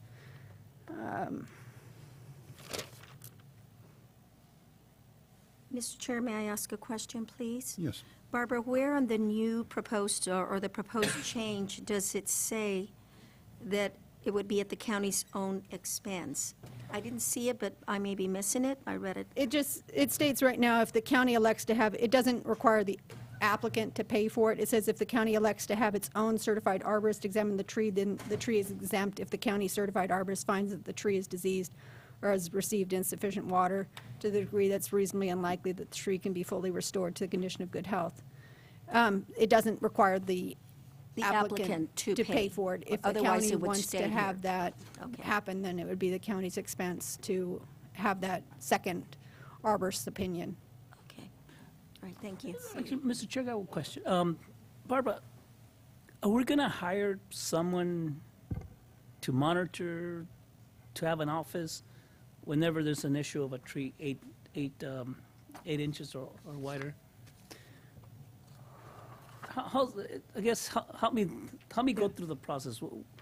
If I see someone knocking down a tree, let's say I see a I neighbor think that knocking this down a would be tree. more complaint-driven. Yeah. When we initially drafted this ordinance, we had it as a kind of, a lot of ordinances in other cities and counties are permit-driven, so you actually have to put in a permit to cut down a tree. We did away with that and just said that it's a straight prohibition ordinance, and if there's exemptions that apply, then the exemptions, basically it doesn't fall under the ordinance. Well- Now, some of these exemptions do have to have, you can either submit, like the report from the arborist, and then the county. So it is in that sense, it does require staff time, so it's not going to be an actual permit that's issued, but there are determinations, for example, that it's an imminent danger to health, safety, and or property, that would require somebody from building and planning or public works or code enforcement to actually go out and view the tree to see whether it's a danger. So it's going to be, the work's going to be driven by the extent that people want to cut down trees in the next 45 days and require those exemptions, that they want a determination of whether those exemptions apply. What do you mean 45 days? This This is only for 45 days to and start then what with. happens on day 46? We'd have to come back at the December 2nd meeting after a 10-day public notice to extend it. If, but, and if it does, if we don't extend it, it goes away automatically without any I further guess, action of the board. wait a minute. You just Yeah. brought up another question. Why are we doing this then? Is this just for the next 45 days, and then after day 46, it goes away? Unless the board extends it. The What- board, Shouldn't we be working on a permanent one? I mean, That Yeah. is the intent. yeah. okay. That's the intent. to- Intent is It to just to make needs- do it a permanent one. Yes. There's so many different ways to draft an ordinance that the board might want to appoint like a subcommittee or direct staff at an agendized meeting about how to proceed with a tree ordinance on a permanent basis. Or staff could bring forth a summary of different types of tree ordinances and let the board consider that at a meeting. So it's up to the board how you consider it going forth. This was just to preserve the status quo on an interim basis, so the board has additional time to look at this issue. Because I don't know how the board feels, what type of protections in the tree ordinance on a long-term basis. So this is just an interim ordinance Okay. that can be extended for up to 2 years. Okay, I have other But all que- those extensions require 4/5 vote of the board I as have well. other questions, but I think I'm going to reserve my questions to hear the public first. And just one more final thought, Mr. Chair, to Barbara. If we do put this in place, I know it requires 4/5 votes, and then to make it a permanent, is that a simple majority, or is it also going to require 4/5 votes too? If you extend it as an urgency ordinance, it will require 4/5 vote. But- If it goes through the planning commission as a regular zoning ordinance, it would require 3. But that would require some time for it to go to the planning commission and then the board of supervisors. Okay, So all right. a tree ordinance can be done with 3, but the urgency ordinance that we're taking right now requires 4. Got it. All right, thank you. Barbara, does that conclude your report? Yes. Okay, any other questions of the board? Okay, with that, I will open it up to the public, but before I open it up to the public, I have a list of rules that I adhere to in situations like this. Every speaker will be limited to 3 minutes, and at the end of the 3 minutes, I will ask you to summarize. You are to address the Board of Supervisors, not the people in the audience. I do not allow borrowing of minutes from anyone else. There's no second trips to the microphone unless asked to by a member of the Board of Supervisors. I do not allow shouting, talking, or asking questions from your seat. No clapping, cheering, and no disrespecting any members of the Board of Supervisors, staff, or another member of the audience. I do not allow the meeting to become unruly, and I will do anything I deem necessary up to and including emptying the room to maintain order. With that, if anybody wants to speak, we need the yellow cards filled out and handed to our deputy clerk. With that, do we have any speaker cards? We do. First speaker, I have Teresa Betancourt. Excuse me.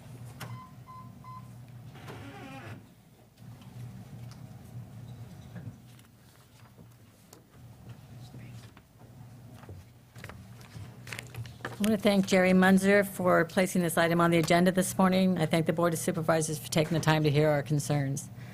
I have to admit, I've always been a bit of a tree hugger. It comes from a sense of responsibility to nature's gifts. Each and every tree provides so much more than the unique beauty. They provide shade that cools our environment. They provide healthier air for us all to breathe in. They provide homes for many of nature's gifts, birds of all varieties, insects, bees, butterflies, squirrels, raccoons, and even an unloved possum. Planting trees is much like having a child. Once you plant it, you're now responsible for its well-being. You provide a nurturing home and it flourishes. You do your best to shape it, fit it into the world that it will survive in. Some are stronger than others, but you should never abandon it, not one of them, until nature overrides your desire to keep it. When a tree grows to a heritage status, it is no longer yours. You become the guardian of nature's gift. As guardian, you have a responsibility to allow it to reach its full potential, protect it, and share the gifts it provides. I have heritage trees in my garden that are shared with my neighbors.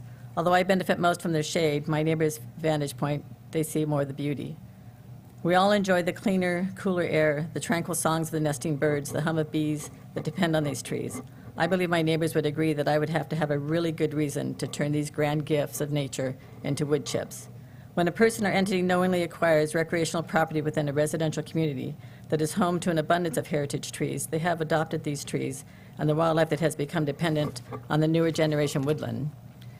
Worthy guardians would be aware of their responsibility to the trees, the wildlife, and the community.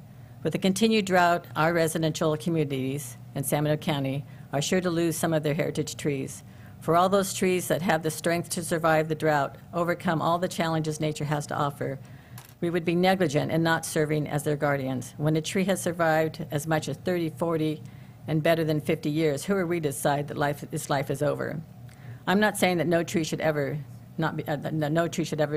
be removed. That would be unreasonable, and that there are justifiable causes for occasional tree removal. What's important here is that the desecration of so many beautiful, healthy trees in our community should not be allowed in any community in San Mateo County. If one attempted to replace one of the perfectly healthy trees that was maliciously uprooted, most of us would not see it gain heritage status within our lifetime.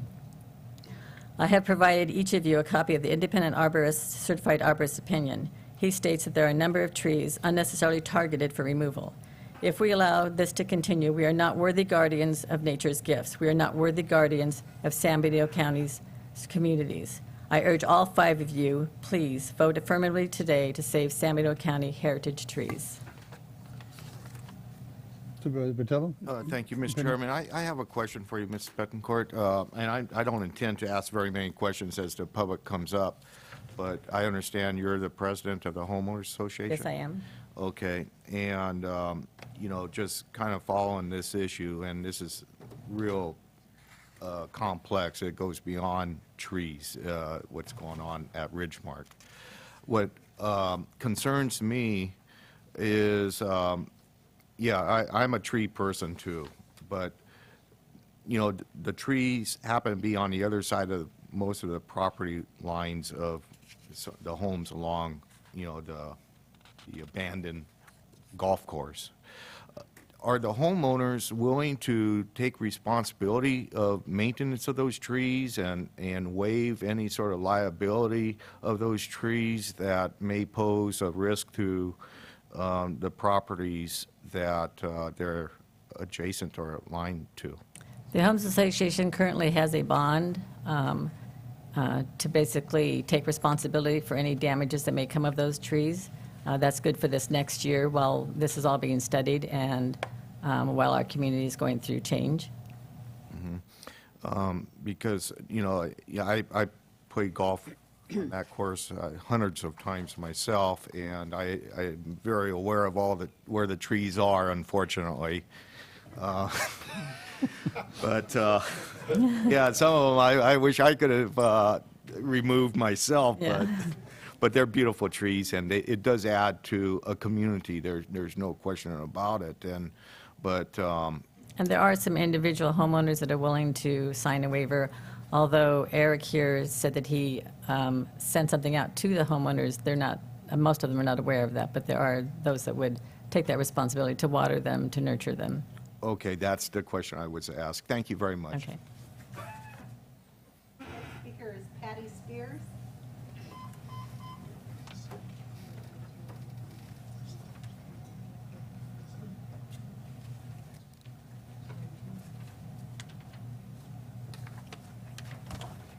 Good morning. Thank you so much for considering this ordinance. My name is Patty Spears. I'm an 8-year resident of Ridgemark Estates. I moved here from Salinas seeking a better way of life, much more open ground, and a great community, which I found there. So I'm very concerned about the removal of these trees and the direction that Ridgemark is being pulled in. So my concerns, I will go ahead and try and summarize as best as I can. According to Ordinance 757, it was found that many of the benefits the woodlands provided in 2 communities are very well known, as the woodlands reduce air and noise pollution, provide shade and cooling, furnish habitat for wildlife, stabilize soils and protect against erosion, enhance aesthetics, and property values and are a very important contributor to community image and quality of life, which I completely agree to. It also goes into providing better quality of water, which is very important to us. We are in a historic drought. That keeps getting brought up.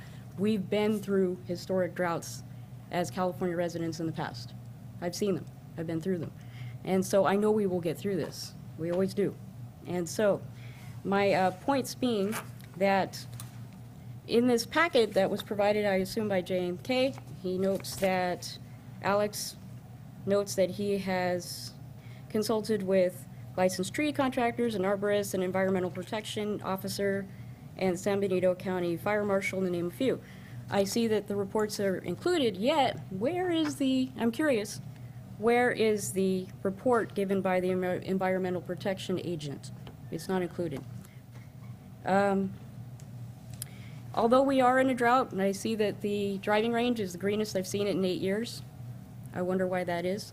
As residents, I have seen perfectly healthy trees get taken down. And although some may have some type of distress because of not being watered, we all see highway trees along the highway, they're not getting watered and sprinkled. You know, it's just by rain, precipitation, morning dew, such as what we had yesterday. It sustains. If it was a major, major issue as far as safety, the state of California would have a plan enacted to remove all trees along all roadways due to the severe liability. I believe that JMK is taking the position of safety, you know, as number one concern, and we're being forced to do this because of our allocation of water being reduced by 50%, et cetera, as an excuse to go ahead and plow through, literally plow through with future plans to develop the areas. What it comes down to is if there's no wildlife, there's no need for an environmental report, as well as a CEQA report, which kind of just clears that way too. So I do urge this board to please consider and approve this ordinance on a permanent basis. Thank you so much. Next speaker is Victor Gomez.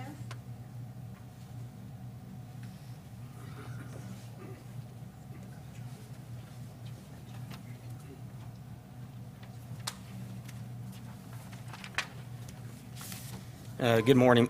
Good morning, Mr. Chair, members of the board.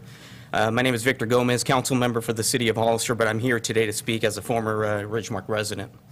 I appreciate the board taking up this item as it is very important to the future of this community. I have been asked by numerous Ridgemark residents to come and speak on this item as I am in full support of putting a halt to the destruction of the open space in the community and protecting its quality of life. When I purchased my residence in Ridgemark, I purchased it with the expectation of living in a golf course community.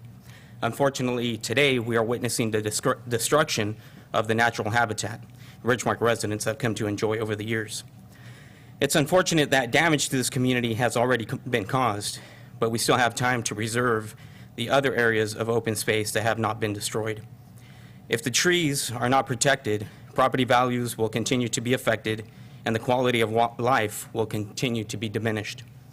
The unfortunate part of all of this is that this is only a Band-Aid covering up a serious problem that Ridgemark is facing. An update to the tree ordinance is admirable, but it does not get to the core of the issue that Ridgemark is facing. It only begins to scratch the surface. With all that said, I still ask you today to approve this amendment for the sake of the quality of life of the residents of Ridgemark. Thank you very much for your time. Okay, next speaker is Fidel. I can't pronounce the last name.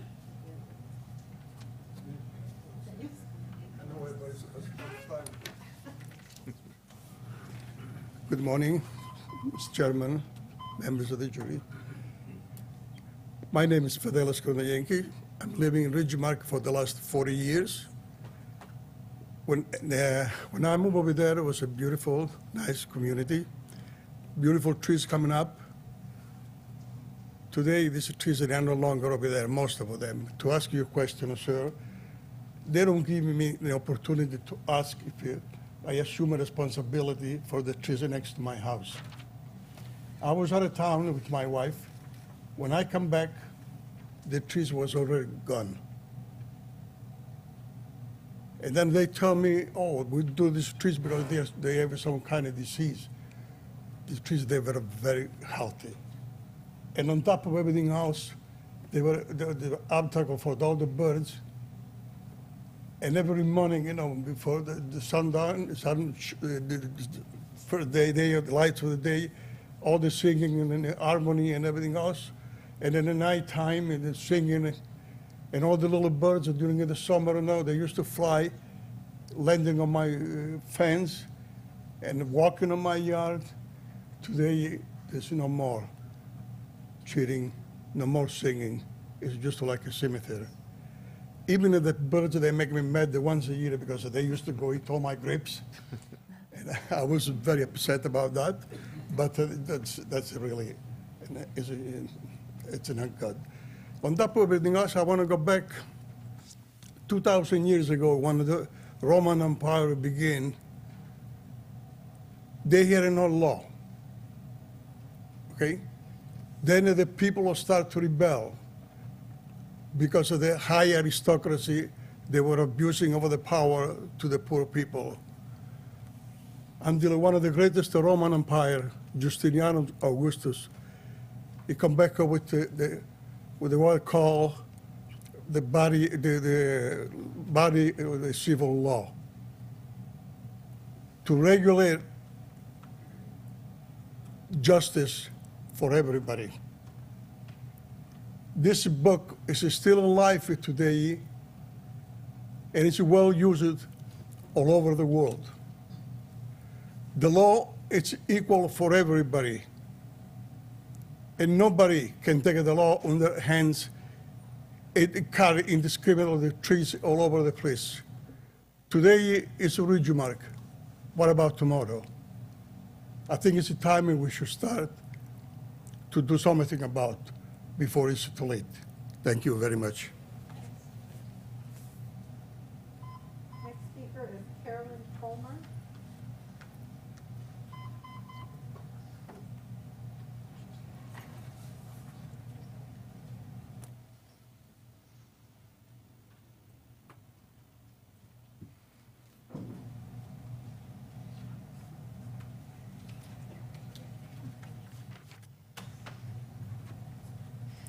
Good morning. I am speaking not only for myself, but on behalf of my beloved late husband, Roger Lee Fulmar, who passed away last November. Today is his birthday, and what better way can I honor his birthday than doing something he would want me to do? We bought up the model home on Diane Court in 1991. We lived there for several years. Although we moved to Watsonville, which is still my primary residence, we bought two homes, one very close to Diane Court and one on the other side on Bricks Way, so we represent both ends. My husband loved the view of the golf course. He even tried to get more trees, which I know golfers aren't popular, but let me come to the point. Please, we are not fighting this group that wants to cut the trees. We want to communicate with them. There are two dead trees, I understand, which have not been removed yet. If they are so worried about safety, why has that not happened? Please, I'm asking you to do two things. One is please save all of our healthy trees for everyone's sake. And please work hand in hand with our homeowners association. We are here to work with you, not to fight you. Thank you. Next speaker is Marty Richmond.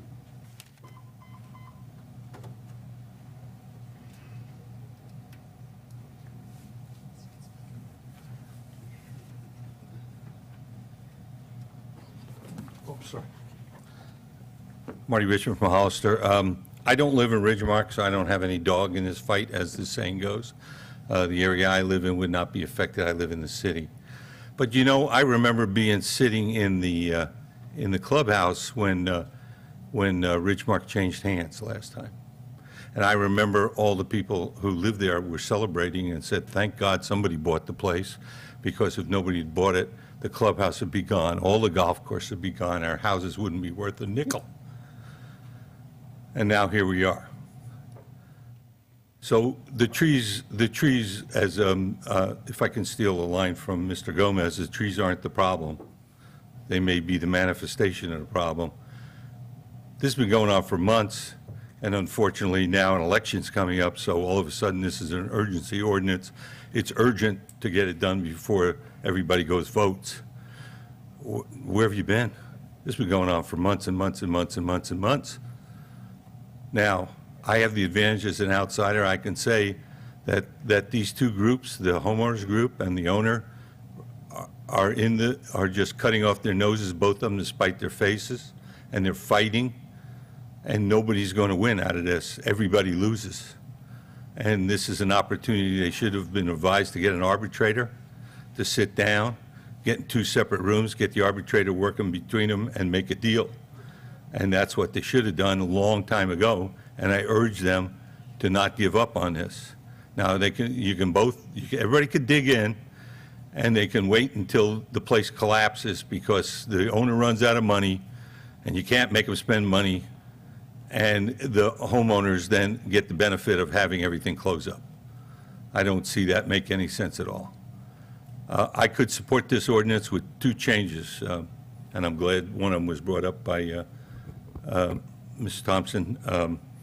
That change makes perfect sense. They ought to get a certified arborist is a certified arborist. If you want to fight them, get your own. The second issue is, if we're doing an urgency ordinance, and this is really that important, this should not have criminal implications. You've made it a crime, according to this ordinance copy I read. Is that correct? It is a crime. It should not be a crime as an urgency ordinance. People do not have a chance to review this. They do not have a chance to testify. You want to put in a fine, that's one thing, but to criminalize cutting down a tree on an urgency ordinance where you might have not had the chance to think through all the implications and all the situations that come up doesn't make any sense at all. I mean, we don't criminalize what this essentially is, which is a political fight right now. Thank you for your time. Excuse me, I am so sorry. Next speaker is Peggy Churchill.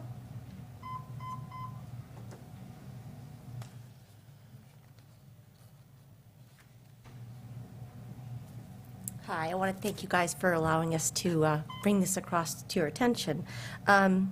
First of all, I want to bring up something, and I got here, it wasn't on my mind, but it is on my mind as a landscape contractor, and JMK is stating that he has to reduce his water by 50% when we know that, in fact, the Ridgemark Golf Course was built on their own wells. So most of his water is, if I stand to be corrected, is well water. So yes, they do in fact have to pay pumping fees for that water.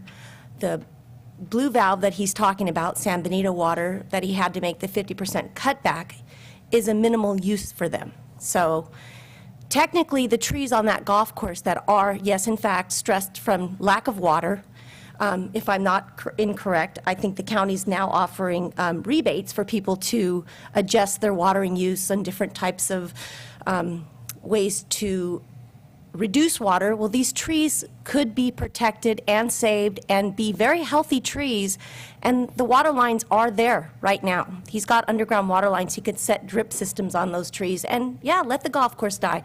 We all know that 90% of our water is on lawns. We're not talking about the savior of the lawn. But these trees can be protected and saved and given simple amounts of water, deep watering, and they'll be fine to get through this drought. So the fact that he's stating that he has to cut back 50% of his water usage of San Benito water is true, but he's got his own wells. So he could give these trees water simply by just converting the systems that are underground as a drip system for those trees, and they'll be fine. So I ask you to give us the time for maybe JMK to look into that and readapt a way of watering those trees to protect them and save the trees that have been in that community for well over 40 years. They're staples of our community. They're staples of people that have been born and raised and grown up in that area and now are seeing removed. The gentleman that came up here and talked about the trees that were taken down behind his home, a stone pine, a raywood ash, those were perfectly healthy, beautiful trees. I looked out of my backyard at those. I live at 165 Marks Drive. I've got two beautiful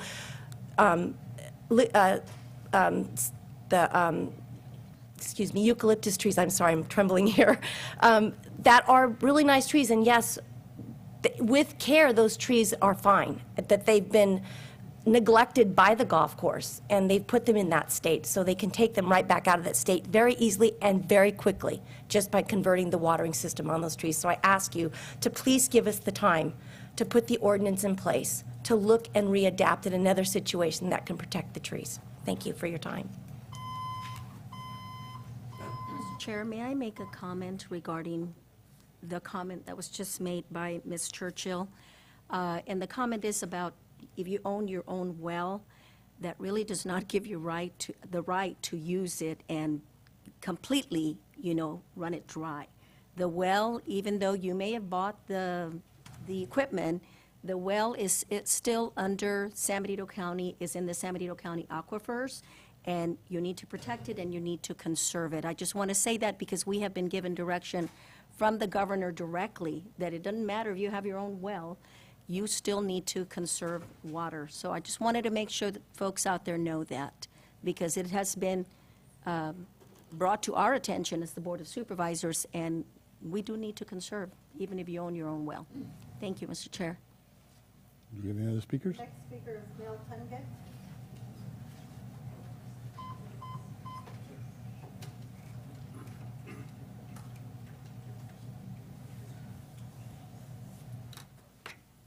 Thank you, Mr. Chairman, the rest of the Board of Supervisors.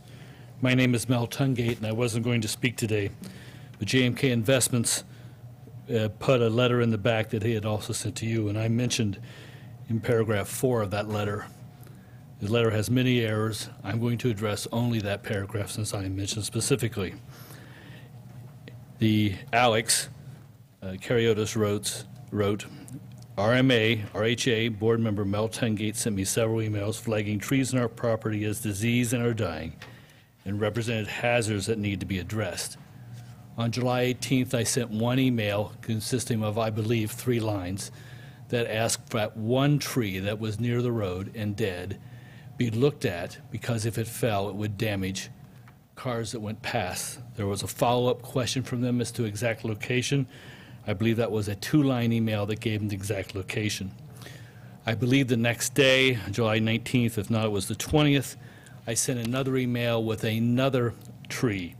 So I sent a total of 3 emails, 2 addressing the topic, 1 is a clarification email as to location.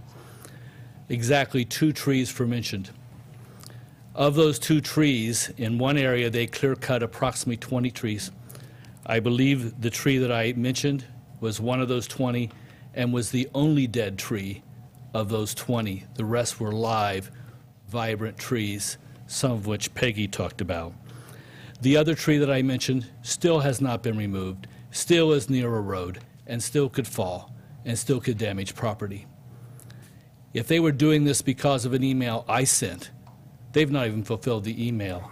And for them to use this as their reason for clear-cutting by their own admission in court 125 trees is just blasphemous. Second, it was mentioned here about dead trees. In court, we were given a preliminary cease order so they could not remove trees. In court, we asked if the 2 sides could get together so we could decide which trees are dead. Of the trees that they've marked 125, we were able to, arborist that Penny talked about, and she's giving a report, was able to identify 77 of those trees. We can't walk on the course, so we can't find them all.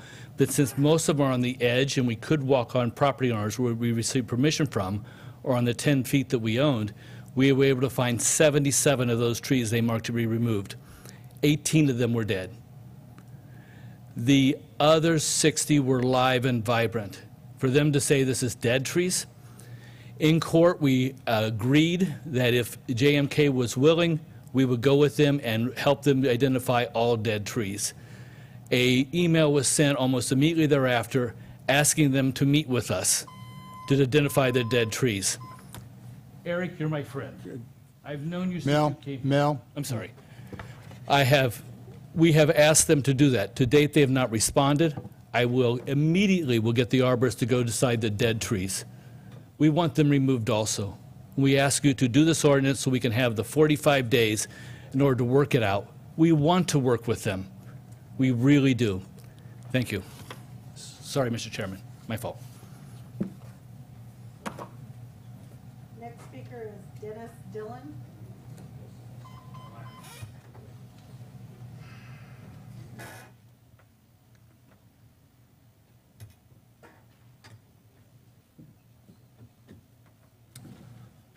Mr. Chairman, Board, my name is Dennis Dillon. I've been a resident of the Ridgemark community since 1995.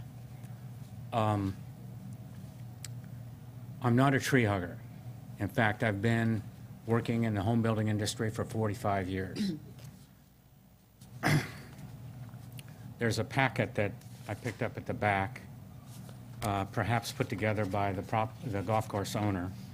And in it are a letter from Mr. Cariotis, a letter from the fire department, a letter from a tree contractor, and a very well put together report from an arborist.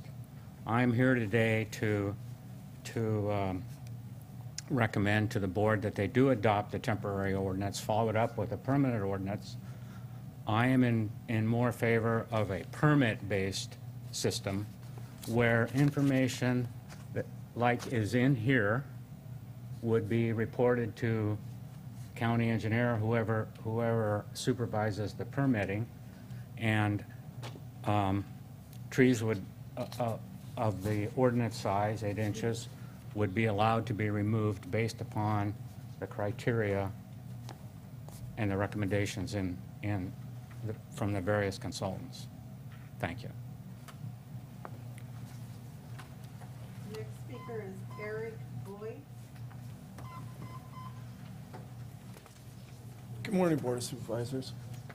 I have here some presentations, and I'd like to take a moment to kind of explain a little bit of the scope of our project out at Ridgemark Golf and Country Club. The main intent, again, I think as Mel brought up, was removing trees that we felt were unsafe for the residents of Ridgemark. If you look at our map here, you'll see the blue stars represent areas and trees where we feel are unstable and may potentially fall on the homeowners' houses. We've examined these with several tree specialists as well as with a certified tree arborist, who I have a report right here has put together. Through doing the report, he believes there's no really indication that this was ever a woodland, that originally these trees were planted for the golf course, for the recreational use. The type of trees that were selected were willow trees and Modesto ashes and some cottonwoods that require a lot of water. And as we're going through our drought, they just can't handle the lack of water. And we're starting to see them decline. So the intent of our project was to try to meet all the city ordinances, fire hazards, which we do have a letter here from Captain Alvarez, who came out. We invited out to the property on October 10th to make sure we're complying with those things. You'll see several trees on our property are on the declining. Now, there was one mention about well water. I do want to address that. As we blend our water with blue valve water with the well water, in order to help lower the sodium levels in the water for our putting greens. But also, over the years that we have been through droughts before, we've seen that the high sodium levels in in the well water have affected various trees. The redwoods, for example, we planted 2004 several redwoods, and they were going great for the first 3 years.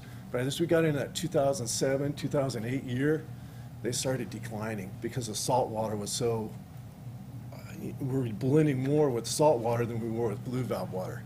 So we started seeing the tips of them turn reddish white and starting to die back. And unfortunately now we can't really plant redwoods on the golf course. But overall, to kind of help explain and not take up too much more time, the main intent is the homeowners' properties. And those are the trees that we're objectively going after.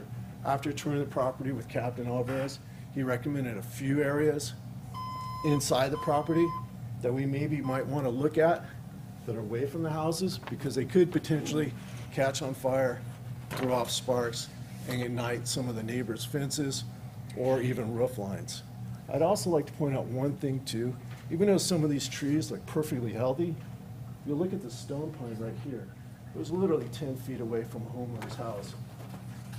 As we started to cut and remove it, it was a manifold tree.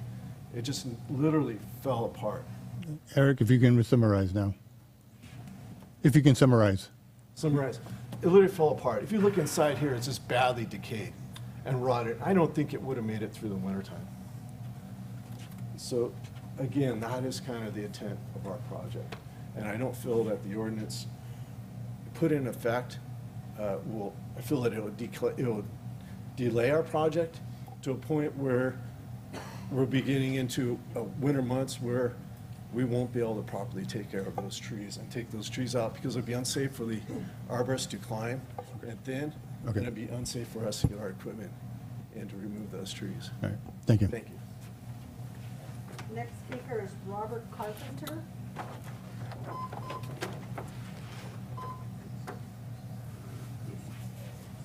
I am Robert Carpenter. I've been a member, or a resident out of Ridgemark for 20 years.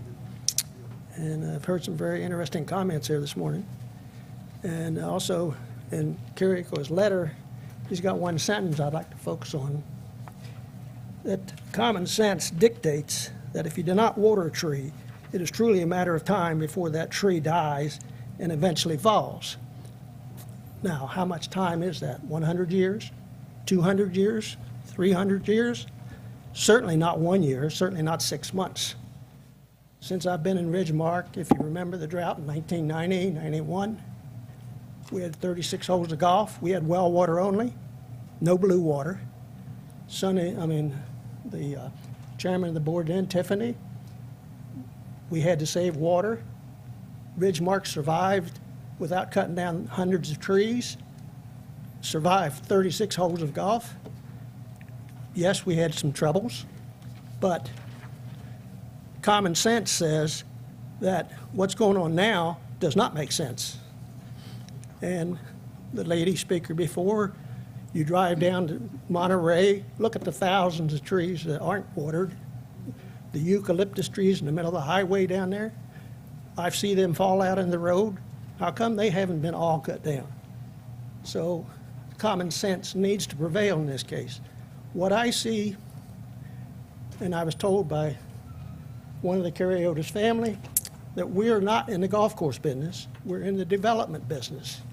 Therein lies, if you look at where they're cutting down perfectly good trees, is a perfect building lot.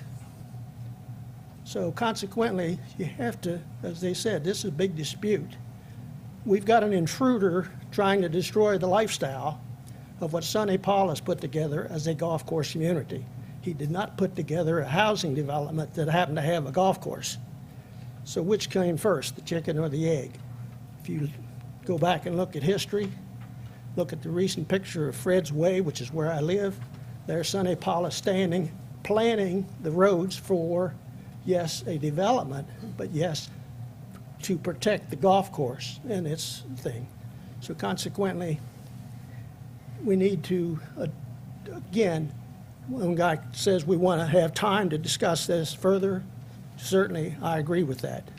So passage of a 45-day urgent to stop, put common sense into this equation, and then truly understand the motives of this developer versus the golf course manager who has no desire to operate golf courses. The first course goes, the second course goes, housing prices go, your taxes go, and the residents now, we have residents planning on leaving the area, so your Proposition 13 taxes get readjusted and all that. This is going to be a major impact on the economy of San Benito County in terms of taxes, livelihood, and all that. And if we can maintain these 36 holes with water, without blue water, during a drought in the early 90s, I certainly feel that we can leave the trees standing and survive. Yes, we may lose a couple of trees, but not 125 trees. So I would recommend you support this emergency measure. The next speaker is Herman Fell.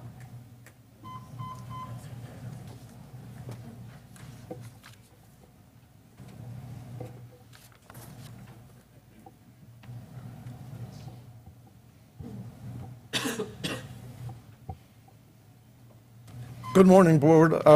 First, I'd like to thank you for taking the time to listen to this proposition, but it's something I think that's really urgent. I live at 471 Marks Drive, and that's right across the street from the duck ponds, if you're familiar with the area. Probably put a few balls in the pond, but anyway, I came home about 3 weeks ago. I've lived there for 37 years, and I thought I turned on the wrong street. It was just a disaster area. They talk about all these trees that were falling down, yet I looked and there's 12, 14-foot roots coming out of the bottom of those trees. They really had to break up a lot of ground to get it in there.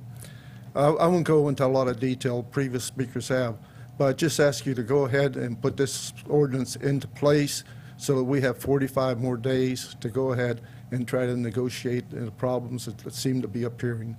And thank you again for your time. Next speaker, John Pritchett.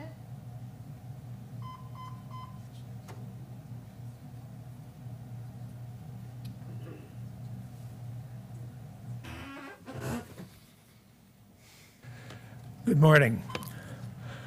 I am John Pritchett. I live just down the street from the previous speaker. I go past every day the wreckage that was done on the 16th hole, which incidentally was the one hole which was not mentioned in this in the papers that were prepared by the JMK.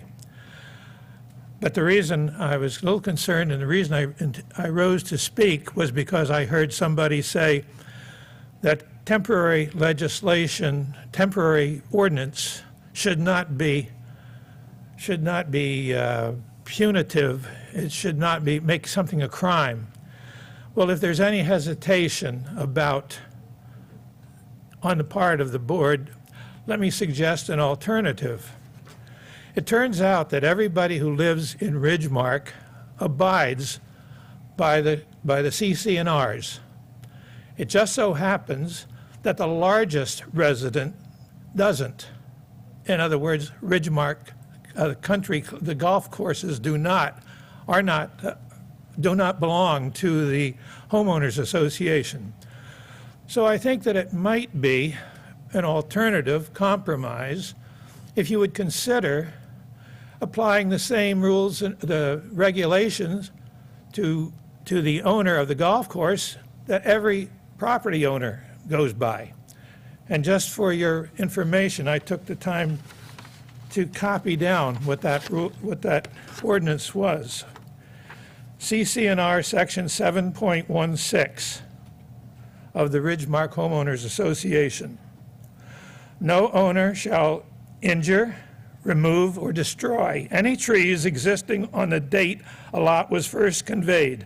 I'm reading this literally, so there may be some words here that could be struck out. In any event, it goes on to say, no nor any tree which has reached a height in excess of 10 feet without the prior written approval by the directors. That's the rules that we all live by. In the event of a violation, the directors shall have the right to cause replanting, replacing, or maintaining any such tree which was to be removed. So this is what all of us are going by right now, and so I don't think it would be onerous to expect the owner of the golf course to comply with that same regulation. Just a suggestion. Thank you. I'll leave a copy of this for your information. So there's that one page. The next speaker is Jack Markle.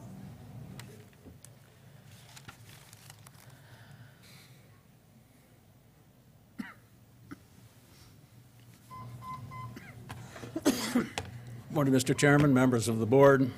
My name is Jack Markle. Just celebrated our 20th year of residency in Ridgemark. Although we don't live on the course is important to us, and I can understand the need of the owner of the court to have an economic viability for his future plans. I am here to urge the passage of this ordinance, with the exception of it being a criminal offense. For 50 years, I've been in a business that has taken me to communities throughout the Bay Area, and most of those communities do have ordinances regarding the removal of trees. I'm surprised that San Benito County does not have such an ordinance on the books already.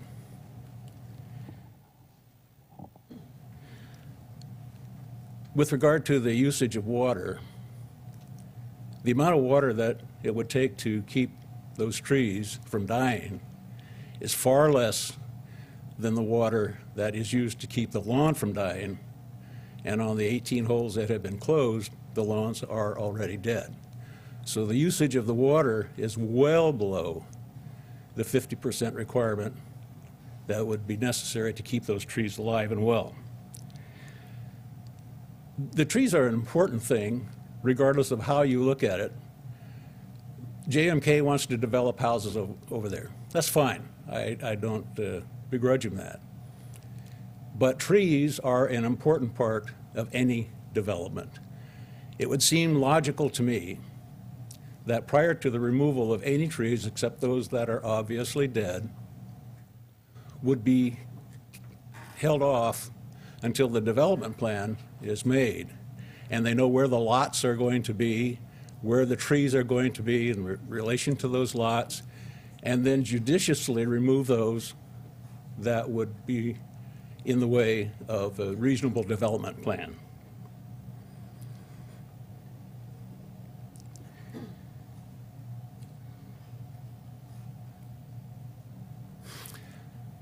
In thinking this through and spending a lot of time talking about it with friends, it seems to me that there's somewhat of a vindictive effort here on the part of JMK to shove it in our face.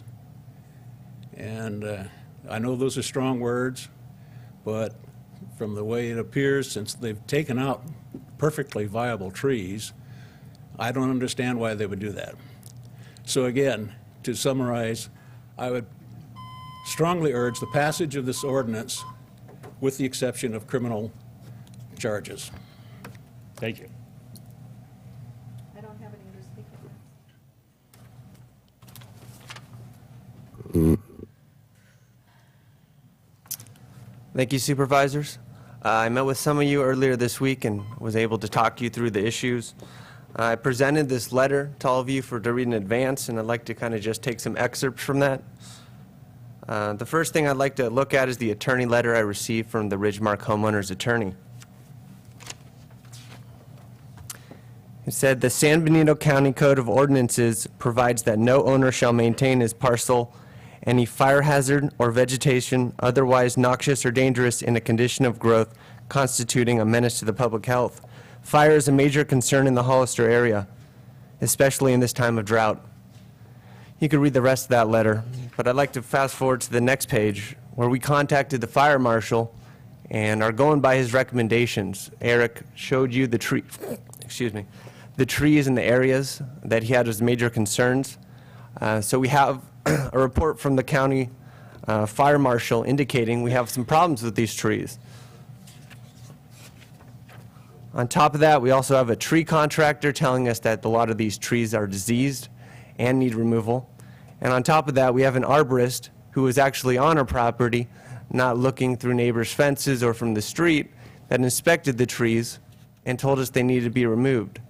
So now we have independent third-party professionals telling us that we have problems with these trees and they present a major liability.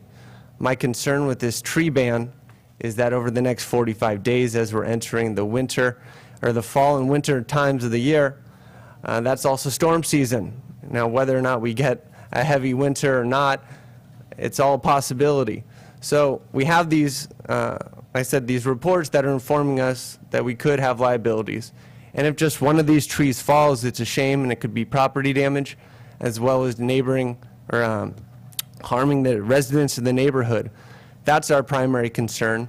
And if this 45-day ban goes into effect, where does the liability lie if something like this happens? We've been handcuffed and not allowed to address concerns that we have from arborists and the fire marshal, et cetera. Is the county going to willing to accept that liability? Will they be forced to post a bond like the Ridgemark Homeowners Association was forced to in the court of law? And on top of that, this is already in the court system and it's going to be ruled on in some determination on Thursday. And so this is already going through the correct avenue. I feel that this ordinance would be targeting us unfairly when all we're trying to do is prevent accidents and prevent these trees from falling over. And I get it. You know, a lot of these people have been living there a lot longer than we've owned the place, and that they've grown accustomed to viewing a golf course and viewing trees on it. And it's terrible. It was not an easy decision for us to have to make, but ultimately one we had to do to ensure or give ourselves the best shot of at least keeping 18 open and all the accompanying facilities. I think my dad would like to make a couple comments next, and if you have any other questions, we'd be happy to answer. Mr. Chairman. Supervisor Patel? Yeah, thank you. You know, I appreciate the time, you know, I met with you on yesterday morning, Alex. And a question I have for you, are you willing and open to work with the individual homeowners as far as evaluating the trees that are adjacent to their properties, that perhaps they are on your property and ultimately your responsibility, but to work with individual homeowners to allow them to maybe, I don't know what you would call it, adopt a tree program for the time being? It's no secret you're ultimately want to use that area for development. And, you know, I think Mr. Markle had, you know, a valid point as far as, you know, why not get a little bit further down that road if that's, you know, reasonable.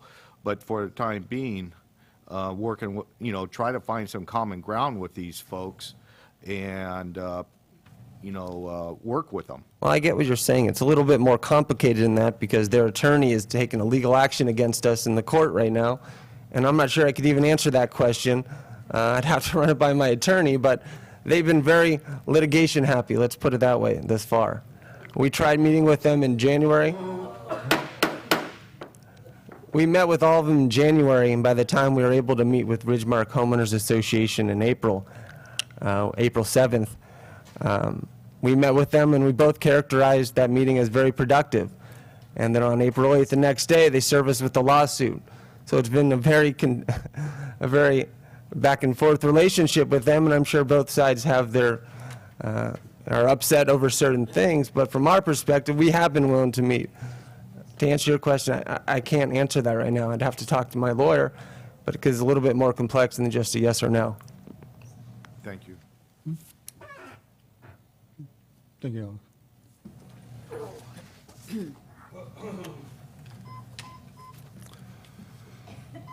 Wow. My name is John Cariotis. I'm Alex's father and managing member of JMK Golf LLC. Our intent clearly is, at this point, is to protect the homes. We feel, and the only reason why we even did this is that we want to protect ourselves. The only trees we're looking to take out were the ones that were closest to the buildings, and the ones the fire marshal wants us to take out. Clearly, we'd love to work with the homeowners association. We've tried. We've had, took us a while, but we finally, were able to meet with the, the president of Ridgemark Golf Course 3 times, and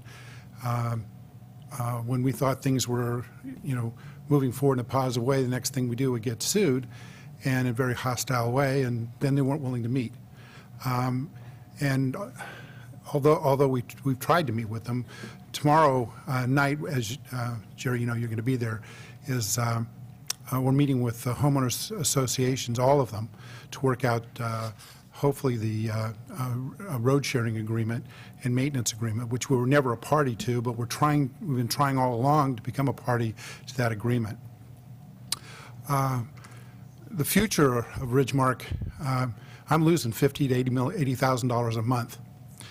So there's only so many months I'm going to be able to last maintaining the golf course. The members have elected to picket us, and they're not going to the restaurant, and so we're having a very difficult time. And it's important that everybody understands the reality here is that if the golfers don't want to come and play golf, and if the homeowners don't want to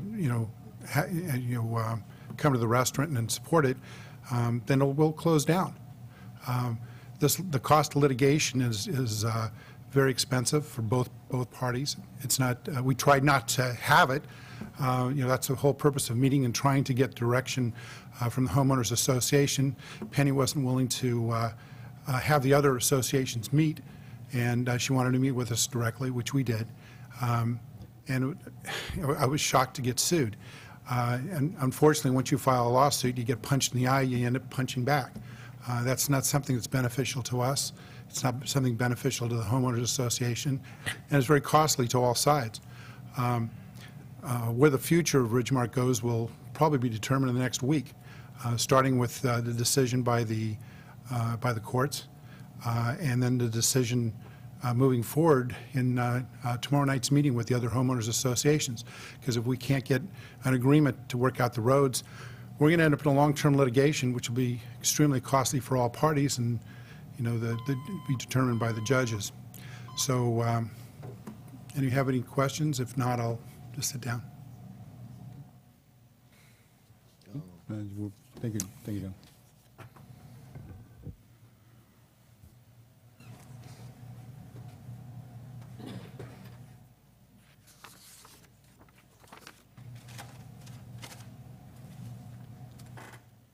Stephen Mills.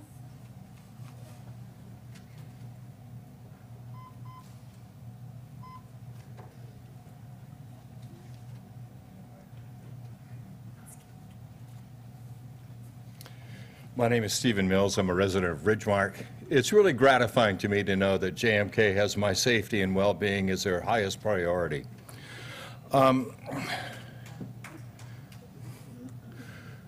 This isn't about trees.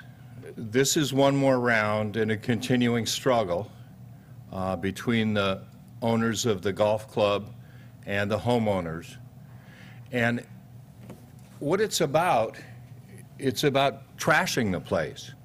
If I trashed my house, if I trashed my front yard, you guys would have code enforcement out there in a minute. And if I didn't rectify those things, then you would file a lawsuit against me for public nuisance. Well, what's happening is the owners of the golf club are decided to trash the place. Why else would you take out healthy trees? And if you don't approve this ordinance today, this is just round 1 or round 4 or round 6, and we'll be back here again before you.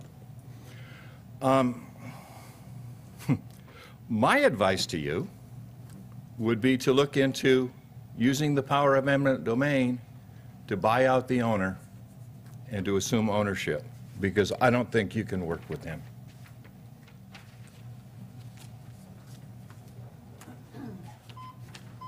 Next speaker is John Bessa.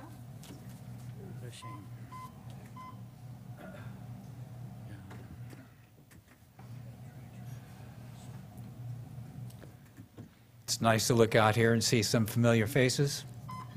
I'm here today to support the trees and to support Ridgemark community. Community that's been around for many years, and more importantly, as we look at the past, has been a supporter of San Benito County. People have lived there for a number of years, many years to be exact, and we have been a viable resource for this county. We help it in many ways. We spend, we buy, we contribute in a number of areas to make our county a viable county. It's a beautiful county. I moved from San Jose and I really enjoy living here. And this conflict is between a developer and between the people who live in Ridgemark. And my position to you is just go back in time and take a look at what it was like 5, 10, 15 years ago. Are you willing to allow this to be torn down or to be at least destroyed? We are being attacked. We haven't done anything. Someone else bought this property. He took it over. And now we're in the middle of a conflict here. And this is based on another person's perspective compared to our position.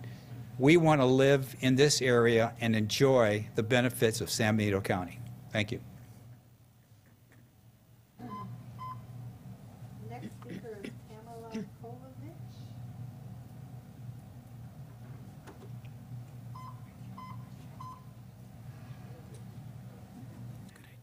Good morning. My dearly departed father would be very proud to know that I'm attending a meeting like this today and actually speaking on behalf. I'm a resident of Ridgemark. My husband was raised here, but we moved from Santa Cruz County 3 years ago. We purposely bought a house in Hollister. Having grown up in Monterey Peninsula, myself, as the gentleman said earlier, I'm not a tree hugger. Marina had no trees, but Monterey, Pacific Grove, where I lived most of my life, judiciously protects their trees.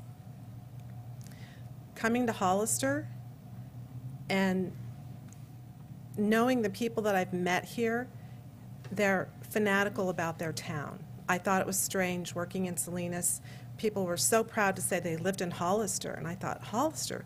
But now that I've lived here for 3 years, I love it. I love the trees. To cite Mr. Karaoke's letter that says, we have chosen to take a proactive approach in removing trees on the closed course in an effort to remove potential liabilities and increase the safety of the community. Well, I live on the 13th fairway off of Marks. I looked at a tree for the last 3 years, well, not 3 years, 2 years, that it didn't look well to me. It was a large tree, maybe 30, 40 feet tall. One day last October, it fell down. I have a picture of it. My house is in the background. As you can see, it's right along the cart golfway. Well, I saw men, women, Thursdays, the women golfing all day long, teeing off on this box right next to this tree that was a hazard, but yet nothing was ever done about it until the tree fell over. On the other hand, just adjacent to that, this tree, I took this picture a couple weeks ago. To me, it looks alive.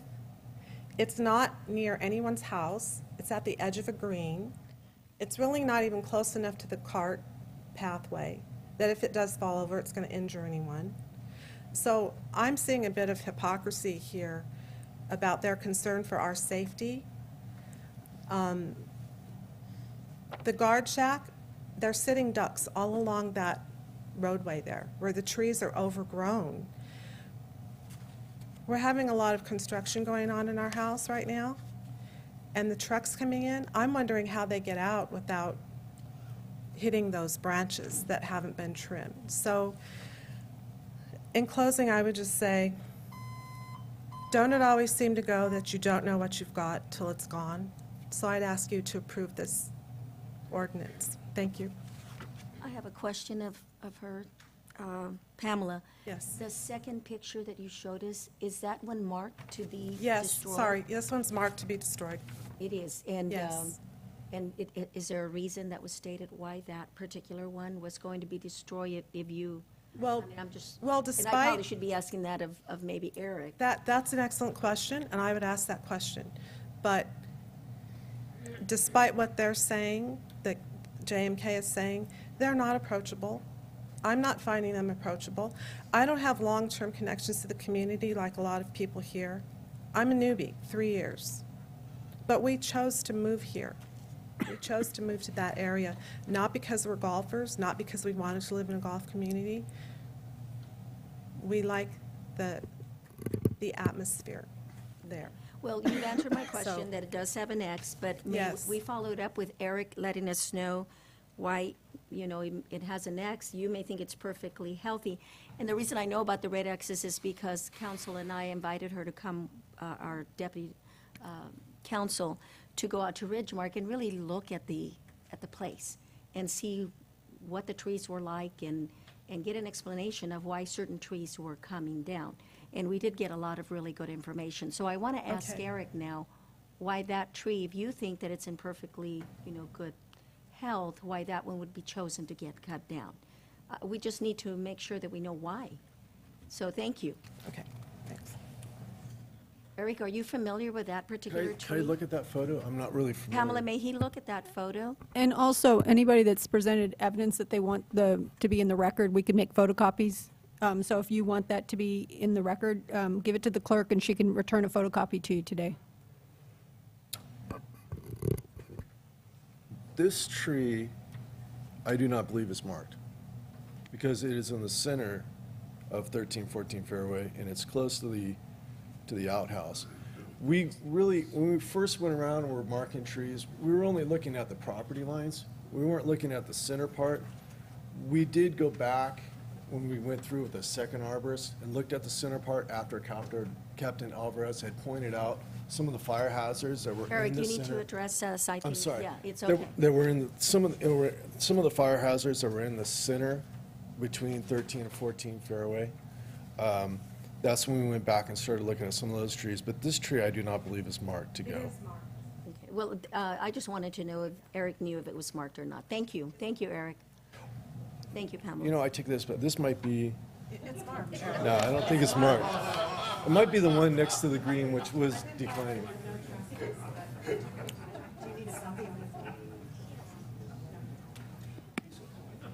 And I guess my point is, Mr. Chair, if I still have the floor, is if there are trees that are marked, Eric, that appear to be perfectly healthy, are they going to be cut down even though they are perfectly healthy? Because certainly that shouldn't be happening, but you tell us. A lot of the trees, such as the oaks, none of the oaks we are removing. The California peppers we're preserving. Some of the ukes, especially the blue gum ukes, we're trying to save and preserve by doing some trimming and pruning back. I'm sorry. We're mostly targeting the trees that are already declining or in the process of declining, ones that just cannot handle the drought stress situations, or ones that are badly diseased, such as the Modesto ashes, that are pretty evident that they have a lot of mistletoe in them. Those are the ones we're mainly targeting. Yeah, and I did see those, and I know council did as well, that there were a lot of trees that were actually completely dry, and I'm wondering if those will be the first ones to go. Not that we're going into the fire season, but because those are probably more likely to fall over in the winter months, so. And the intent of the project was first to go after some of those trees that have, like the willows, that just decline rapidly right away. And then as we were going through that, objectively look at the trees that just won't make it, that aren't at the end of their life expectancy, that can't handle the current stresses that they're under, and then make the best educated decision, such as the cottonwoods where they're root rotting at the base. All right, thank you, Eric. Thank you, Mr. Chair.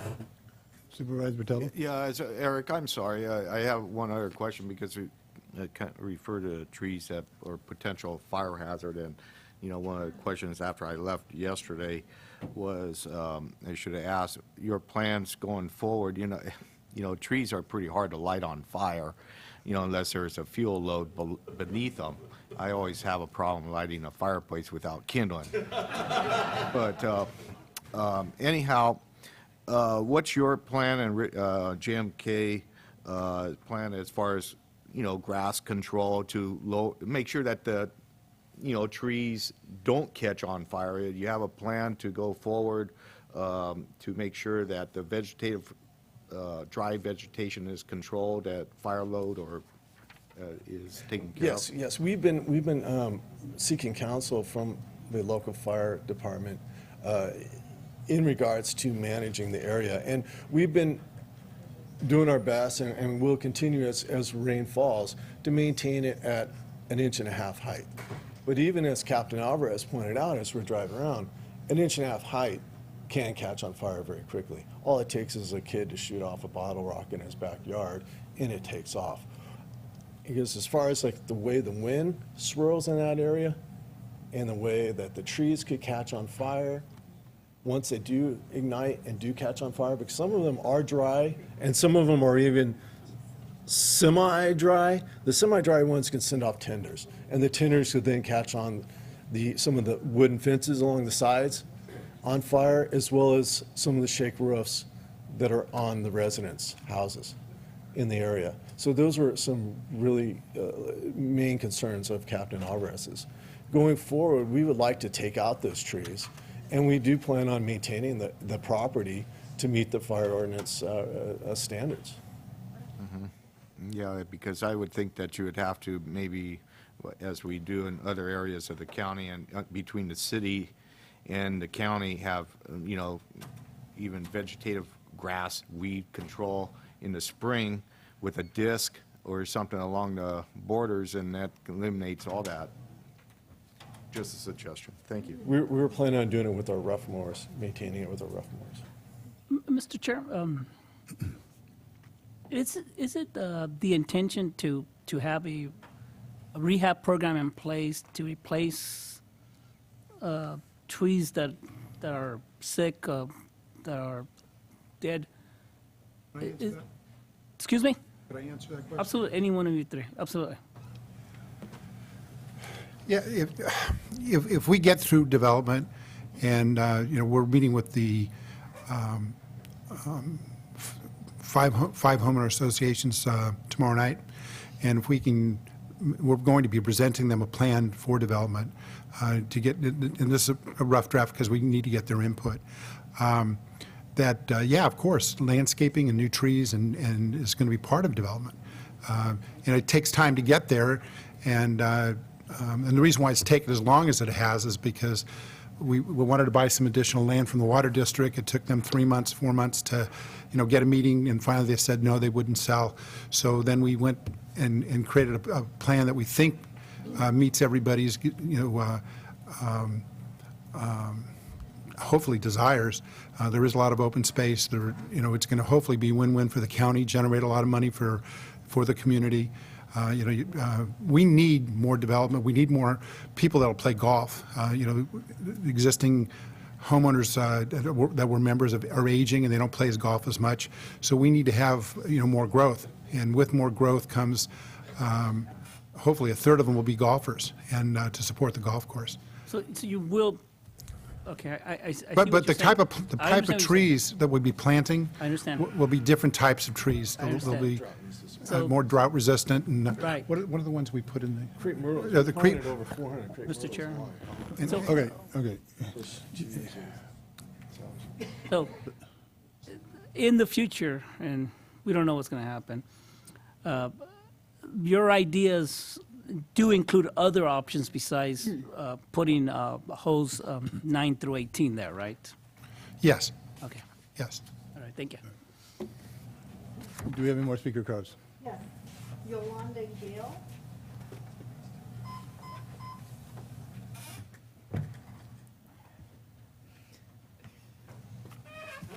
Good afternoon.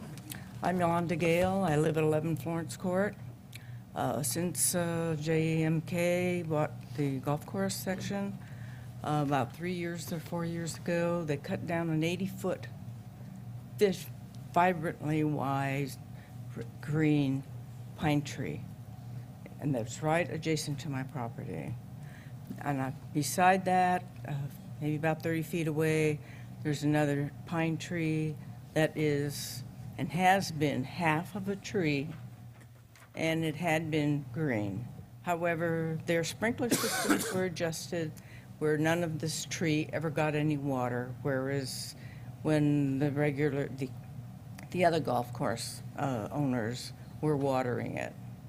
And this has been over 5 years. That tree is still there dying, but it hasn't been cut. It's marked, and they're worried about it falling on somebody, but they haven't done anything about it.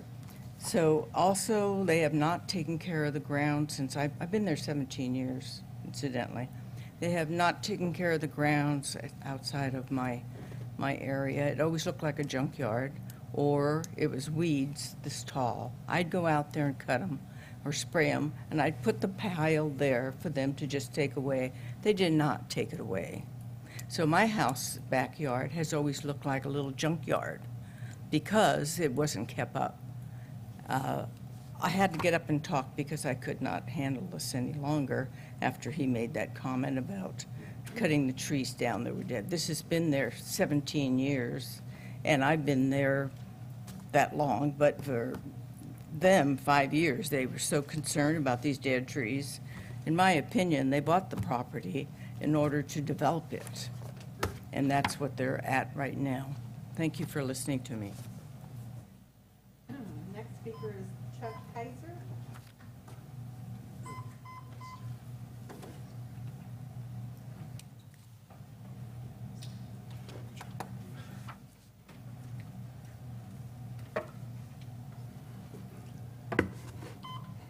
Good morning. It's not noon yet.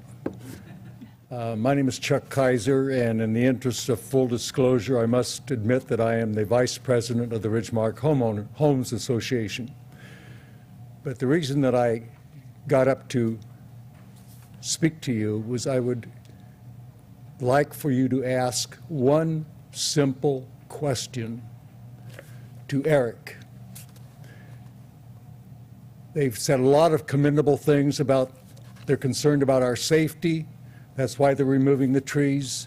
So the one question I would like you to ask him is, why have they not removed the dead trees that Mel Tungate wrote the memo about? Why have they not removed it? And there are other dead trees too. And the temporary restriction that we're requesting is only for the stopping the removal of live trees.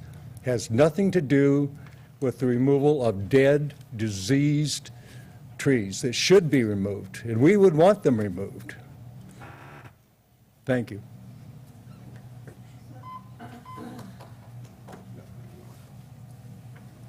Any other speaker cards? Okay. I'll give one last opportunity. Anybody else from the audience?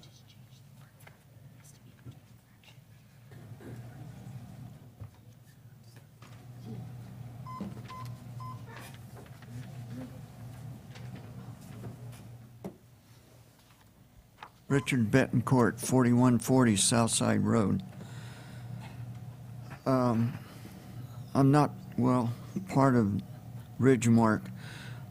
My concern is this will be a countywide ordinance. So I hope you're going to be very aware of that. My neighbor is not a very prudent neighbor, and he's got a bunch of dead trees on his property. I don't like to turn my neighbor in. He has a bunch of dead walnut trees and other trees, so make sure that it's not a I don't want to put him in jail or anything like that. And also be aware that you, as also know that I've made you guys aware of dead trees on county property. For instance, the old county hospital on Southside Road is got a bunch of dead grass around it that it's could be a fire hazard. And you've had dead trees around the county buildings that you've cut down the trees that were dangerous. So make sure you, in writing this ordinance up, that you're aware of those issues too. That's all I got to say. Okay, one last time from the audience. And there are no second trips to the microphone unless asked. With that, I'll bring it back to the board. Are there any questions or comments by the members of the board? I have a question, Mr. Chair. I want to keep it more global and not about Ridgemark, because I know this is a 45-day moratorium that is going to be countywide. It's, yes, it is in the RM and R1 zones, so it's not directed at a specific development. It's, would apply in all RM and all R1 zoning. Okay, and tell us what those zonings, what RM1, even though I Single-family know- residential and want the community. multi-unit residential. Rural residential. No, single-family residential. Let me pull it up on the county Yeah, zoning please. code. I want to make sure that the community is aware of the areas that it's going to affect, not just Ridgemark, because I want to give a scenario as a property owner on how it may affect me. Dunville would be one of them. If you'd like, I can give you a general idea of where. So the RM and the R1 zones primarily are the areas around the city of Hollister. This would also affect the community of Tres Pinos and Ridgemark, Oak Creek, some of the subdivisions, most of the subdivisions around Hollister. Also, I believe there is some R1 and there's an R1 in Aromas. Okay, now, Byron, since you're up there and you're our planning director, if a neighbor on Oak Creek decides to tear down a tree, are they first having to go to planning and show you proof that that tree is dead before they can take it down, in case the next door neighbor complains and didn't like that tree gone because they liked the tree even though they were not taking care of it themselves? Is that the way it's going to be if we pass this ordinance? With this urgency ordinance, it appears that that is not the case, that it's more of a complaint-driven case that you would not need to, we're not going to issue a permit to cut down a tree. Okay. You're just prohibited from cutting down a healthy tree. And if someone had a concern about it, then they would come to the county to take a look at it. All right, so let's say they come home and the tree's already gone, what they thought was a perfectly green, healthy tree. The tree's gone, so they complain, the neighbor complains that this tree's gone and it was healthy. What recourse does the owner who cut down the tree have at that time? I'd have to look at the ordinance. Maybe Barbara can help, but I want to point out this is in effect for 45 days with the intent of coming up with something else. Okay, but within those 45 days, I'm just thinking, I want to keep it real. I want to make sure that people realize that it goes beyond just Ridgemark. It goes to your own neighborhood. And if I decide I want to cut a tree, and if I haven't gone and gotten an arborist to tell me that that tree is dry, but I believe it's dry, I'm going to cut it down because it's a fire hazard for my family.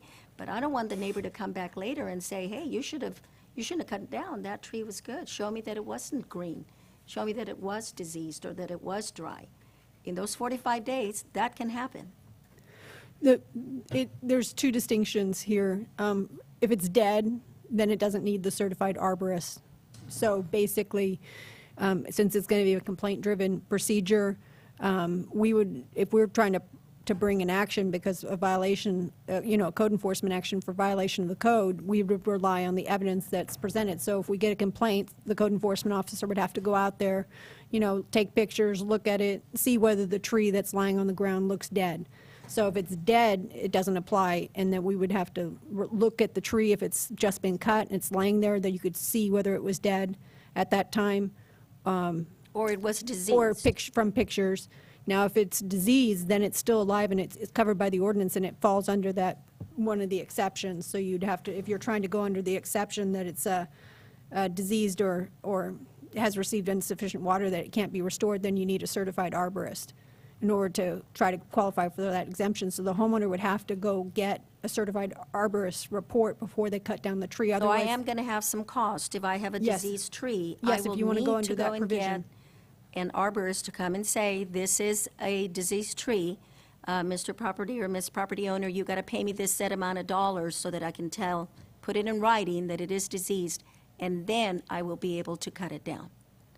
So, okay, I wanted to make sure that there was that clarification. Barbara, this ordinance is only dealing, ordinance is not dealing with any trees in the backyard, correct?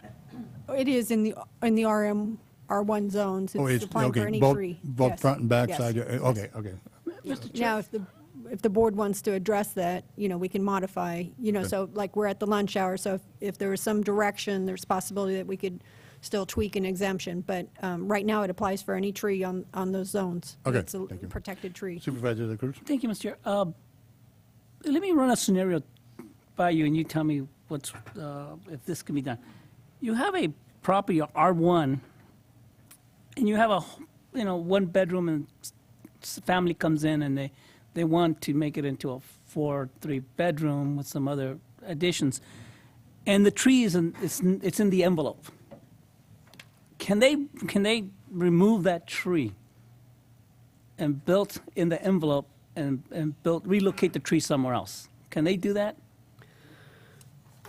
Not under this ordinance. Not I under this have ordinance. seen other ordinances in other communities that have replacement, so they have a replacement criteria. So if you're going to remove a tree, it specifies what you have to replace.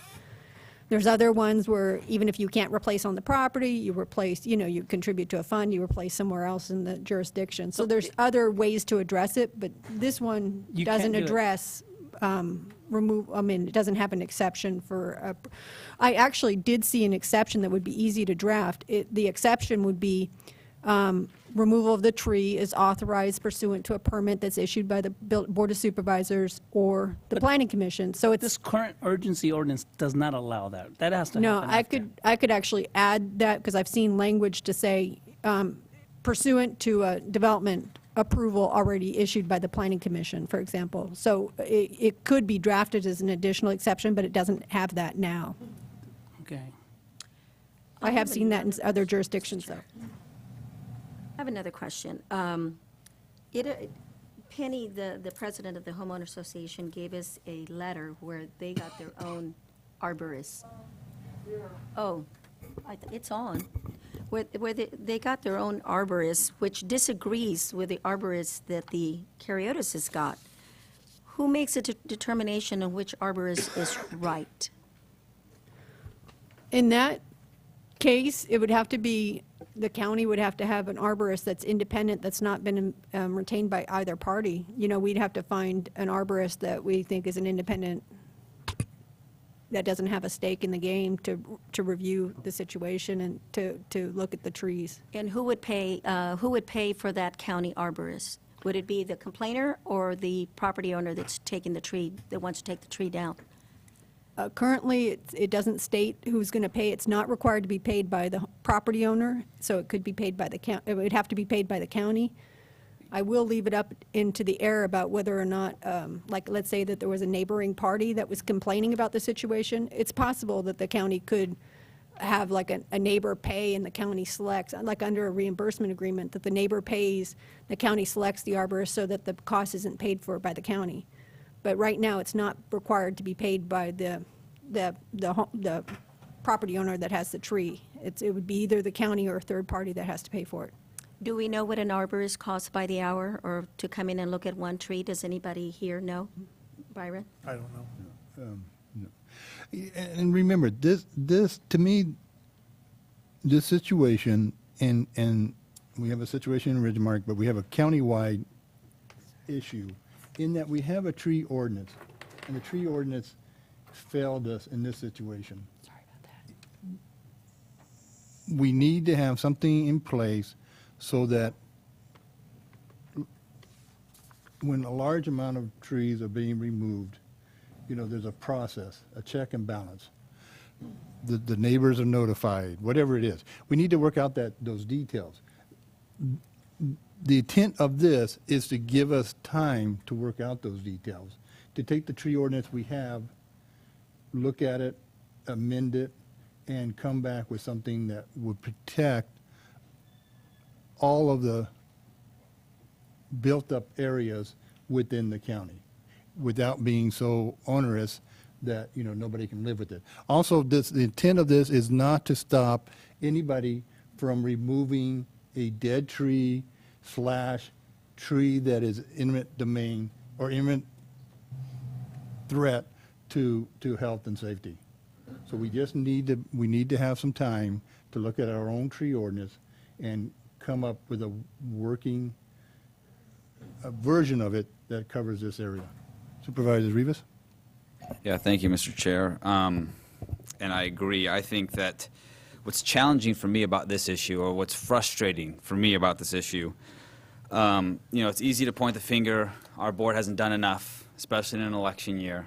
But I don't know, what more we could have done.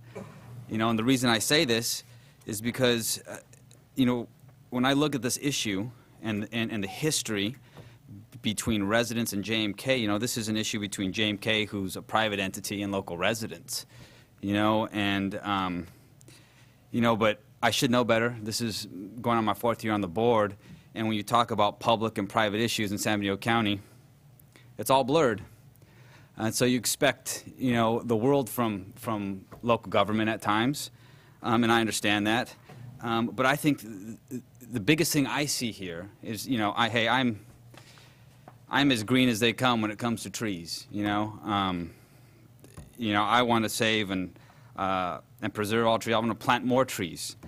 But what I see here in this instance is just such a lack of the communication between local residents and private business entity. And I see these 45 days as getting everyone moving to find common ground and find a solution to this problem. That's why I commend Supervisor Munzer for trying to tackle this issue, because it's an extremely challenging issue.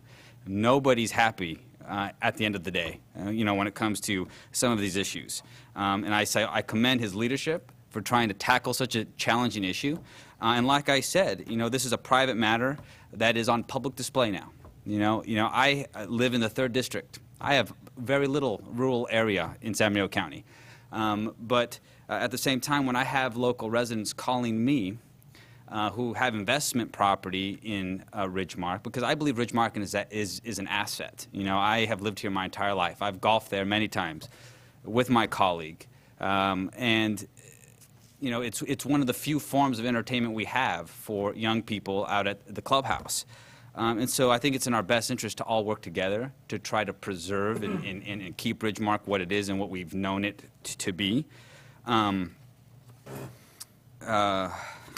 I'm ranting. I lost my train of thought.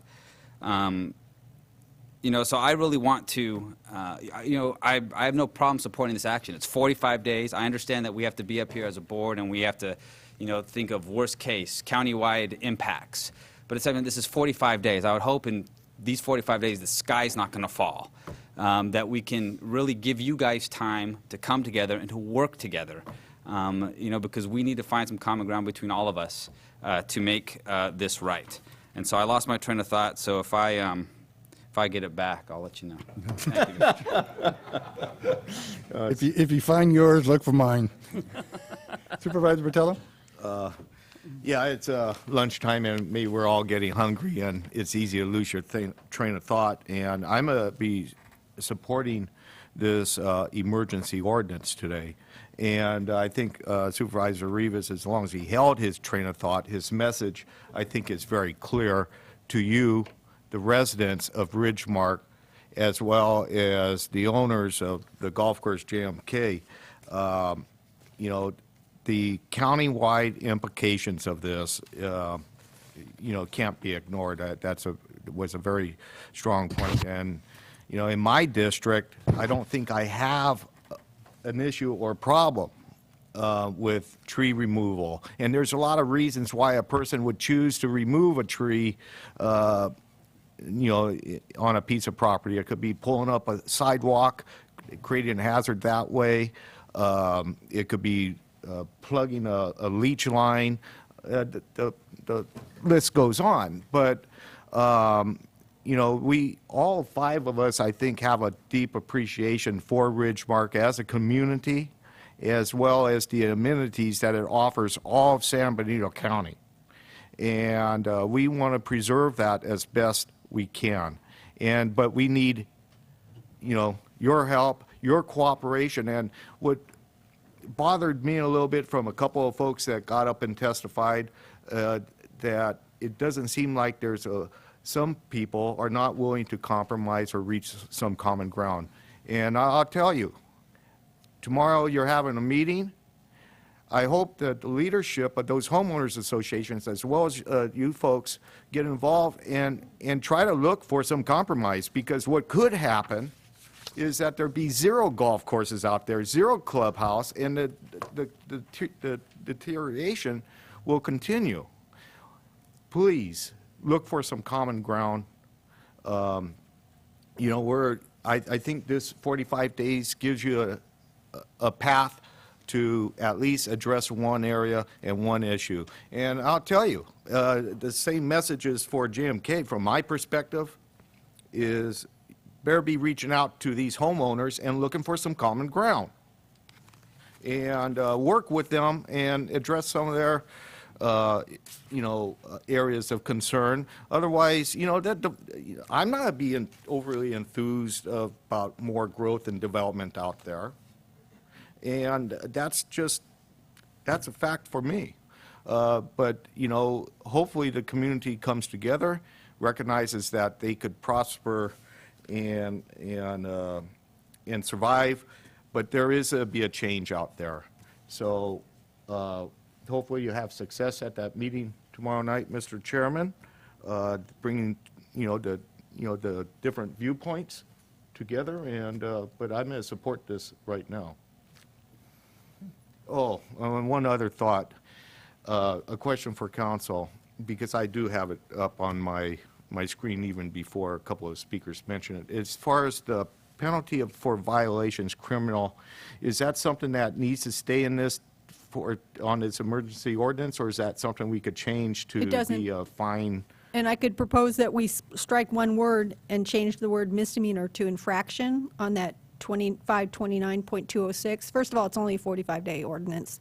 So we don't need it to be a misdemeanor charge. A fraction allows the code enforcement officer to write, you know, a citation or a ticket. So it's like more like a ticket than a criminal case. I mean, it's still criminal that you go to court and you pay the fine for the infraction, but it's not a misdemeanor charge if you want to change it to infraction. Right. And so what would, if I violated the law myself, I think it's that cost me if I was found to?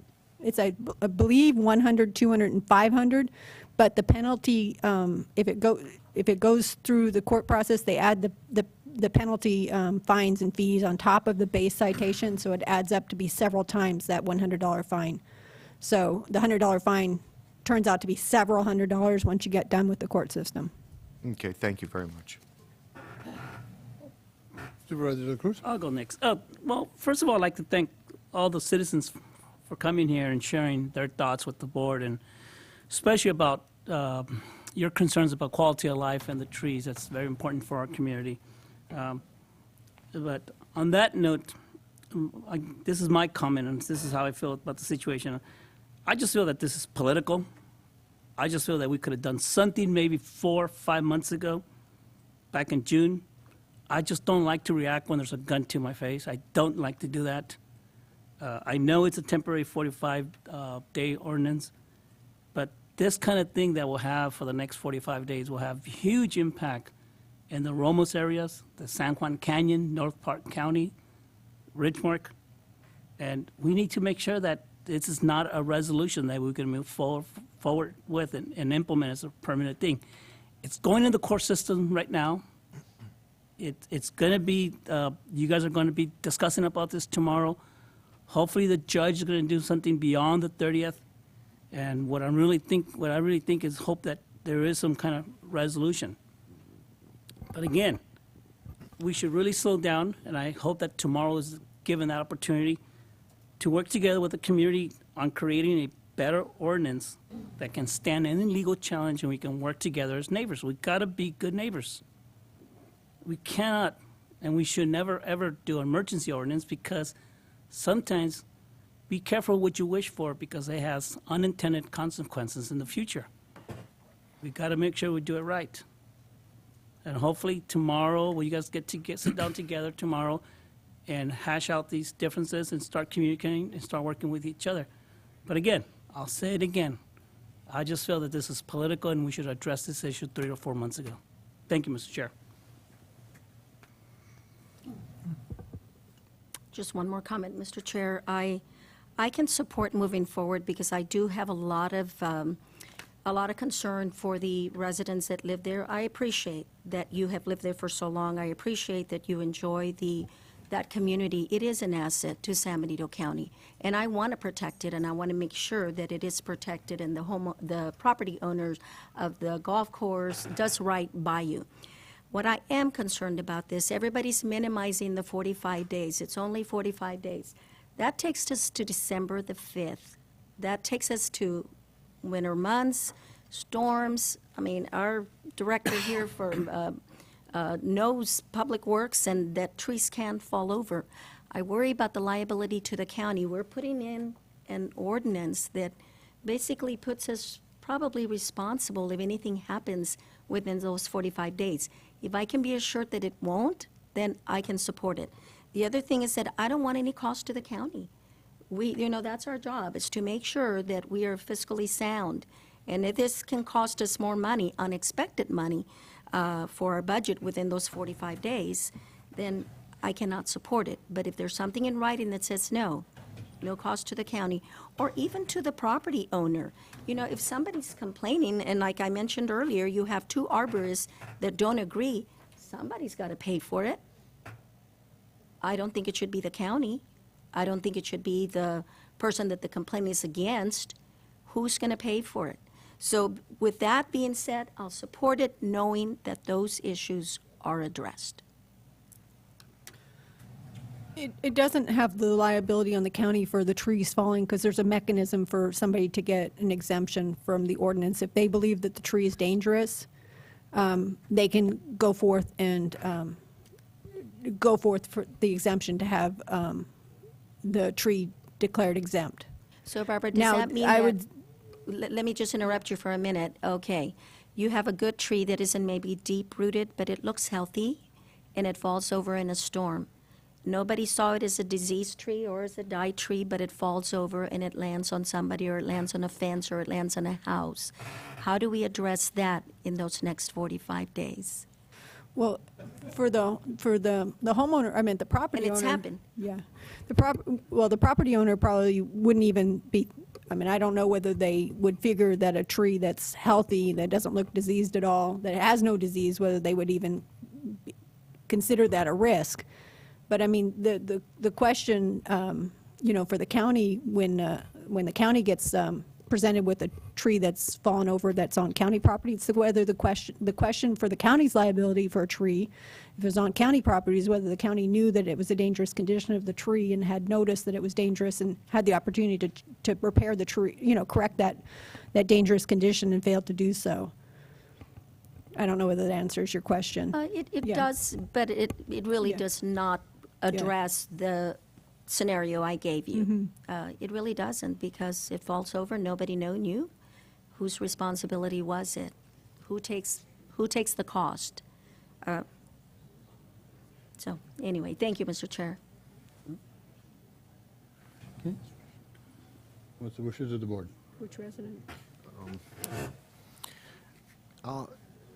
I'll make the motion to adopt an urgency ordinance adding Article 7 to tree protection to Chapter 25.29, general requirements of Title 25 of the San Diego County Code, establishing a moratorium on cutting of protected trees to protect and preserve mature trees in an urban area of San Diego County.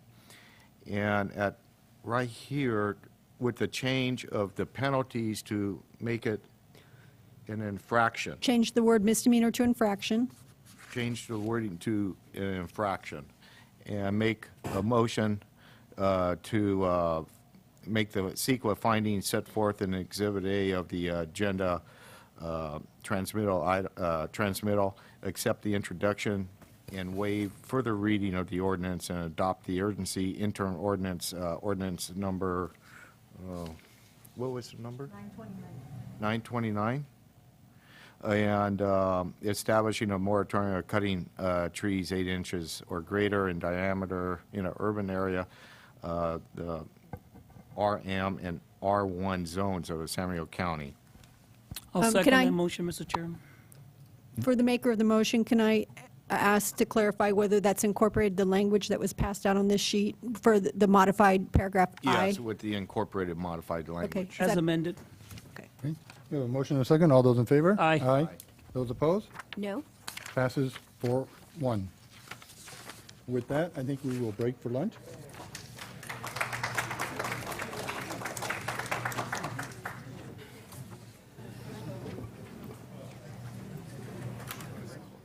What was that? What time are we, I paid to be on the tennis court. Mr. Chair, what time are we We'll returning? reconvene at 1:30. Okay. Sure. Okay, you know the restaurant? I love going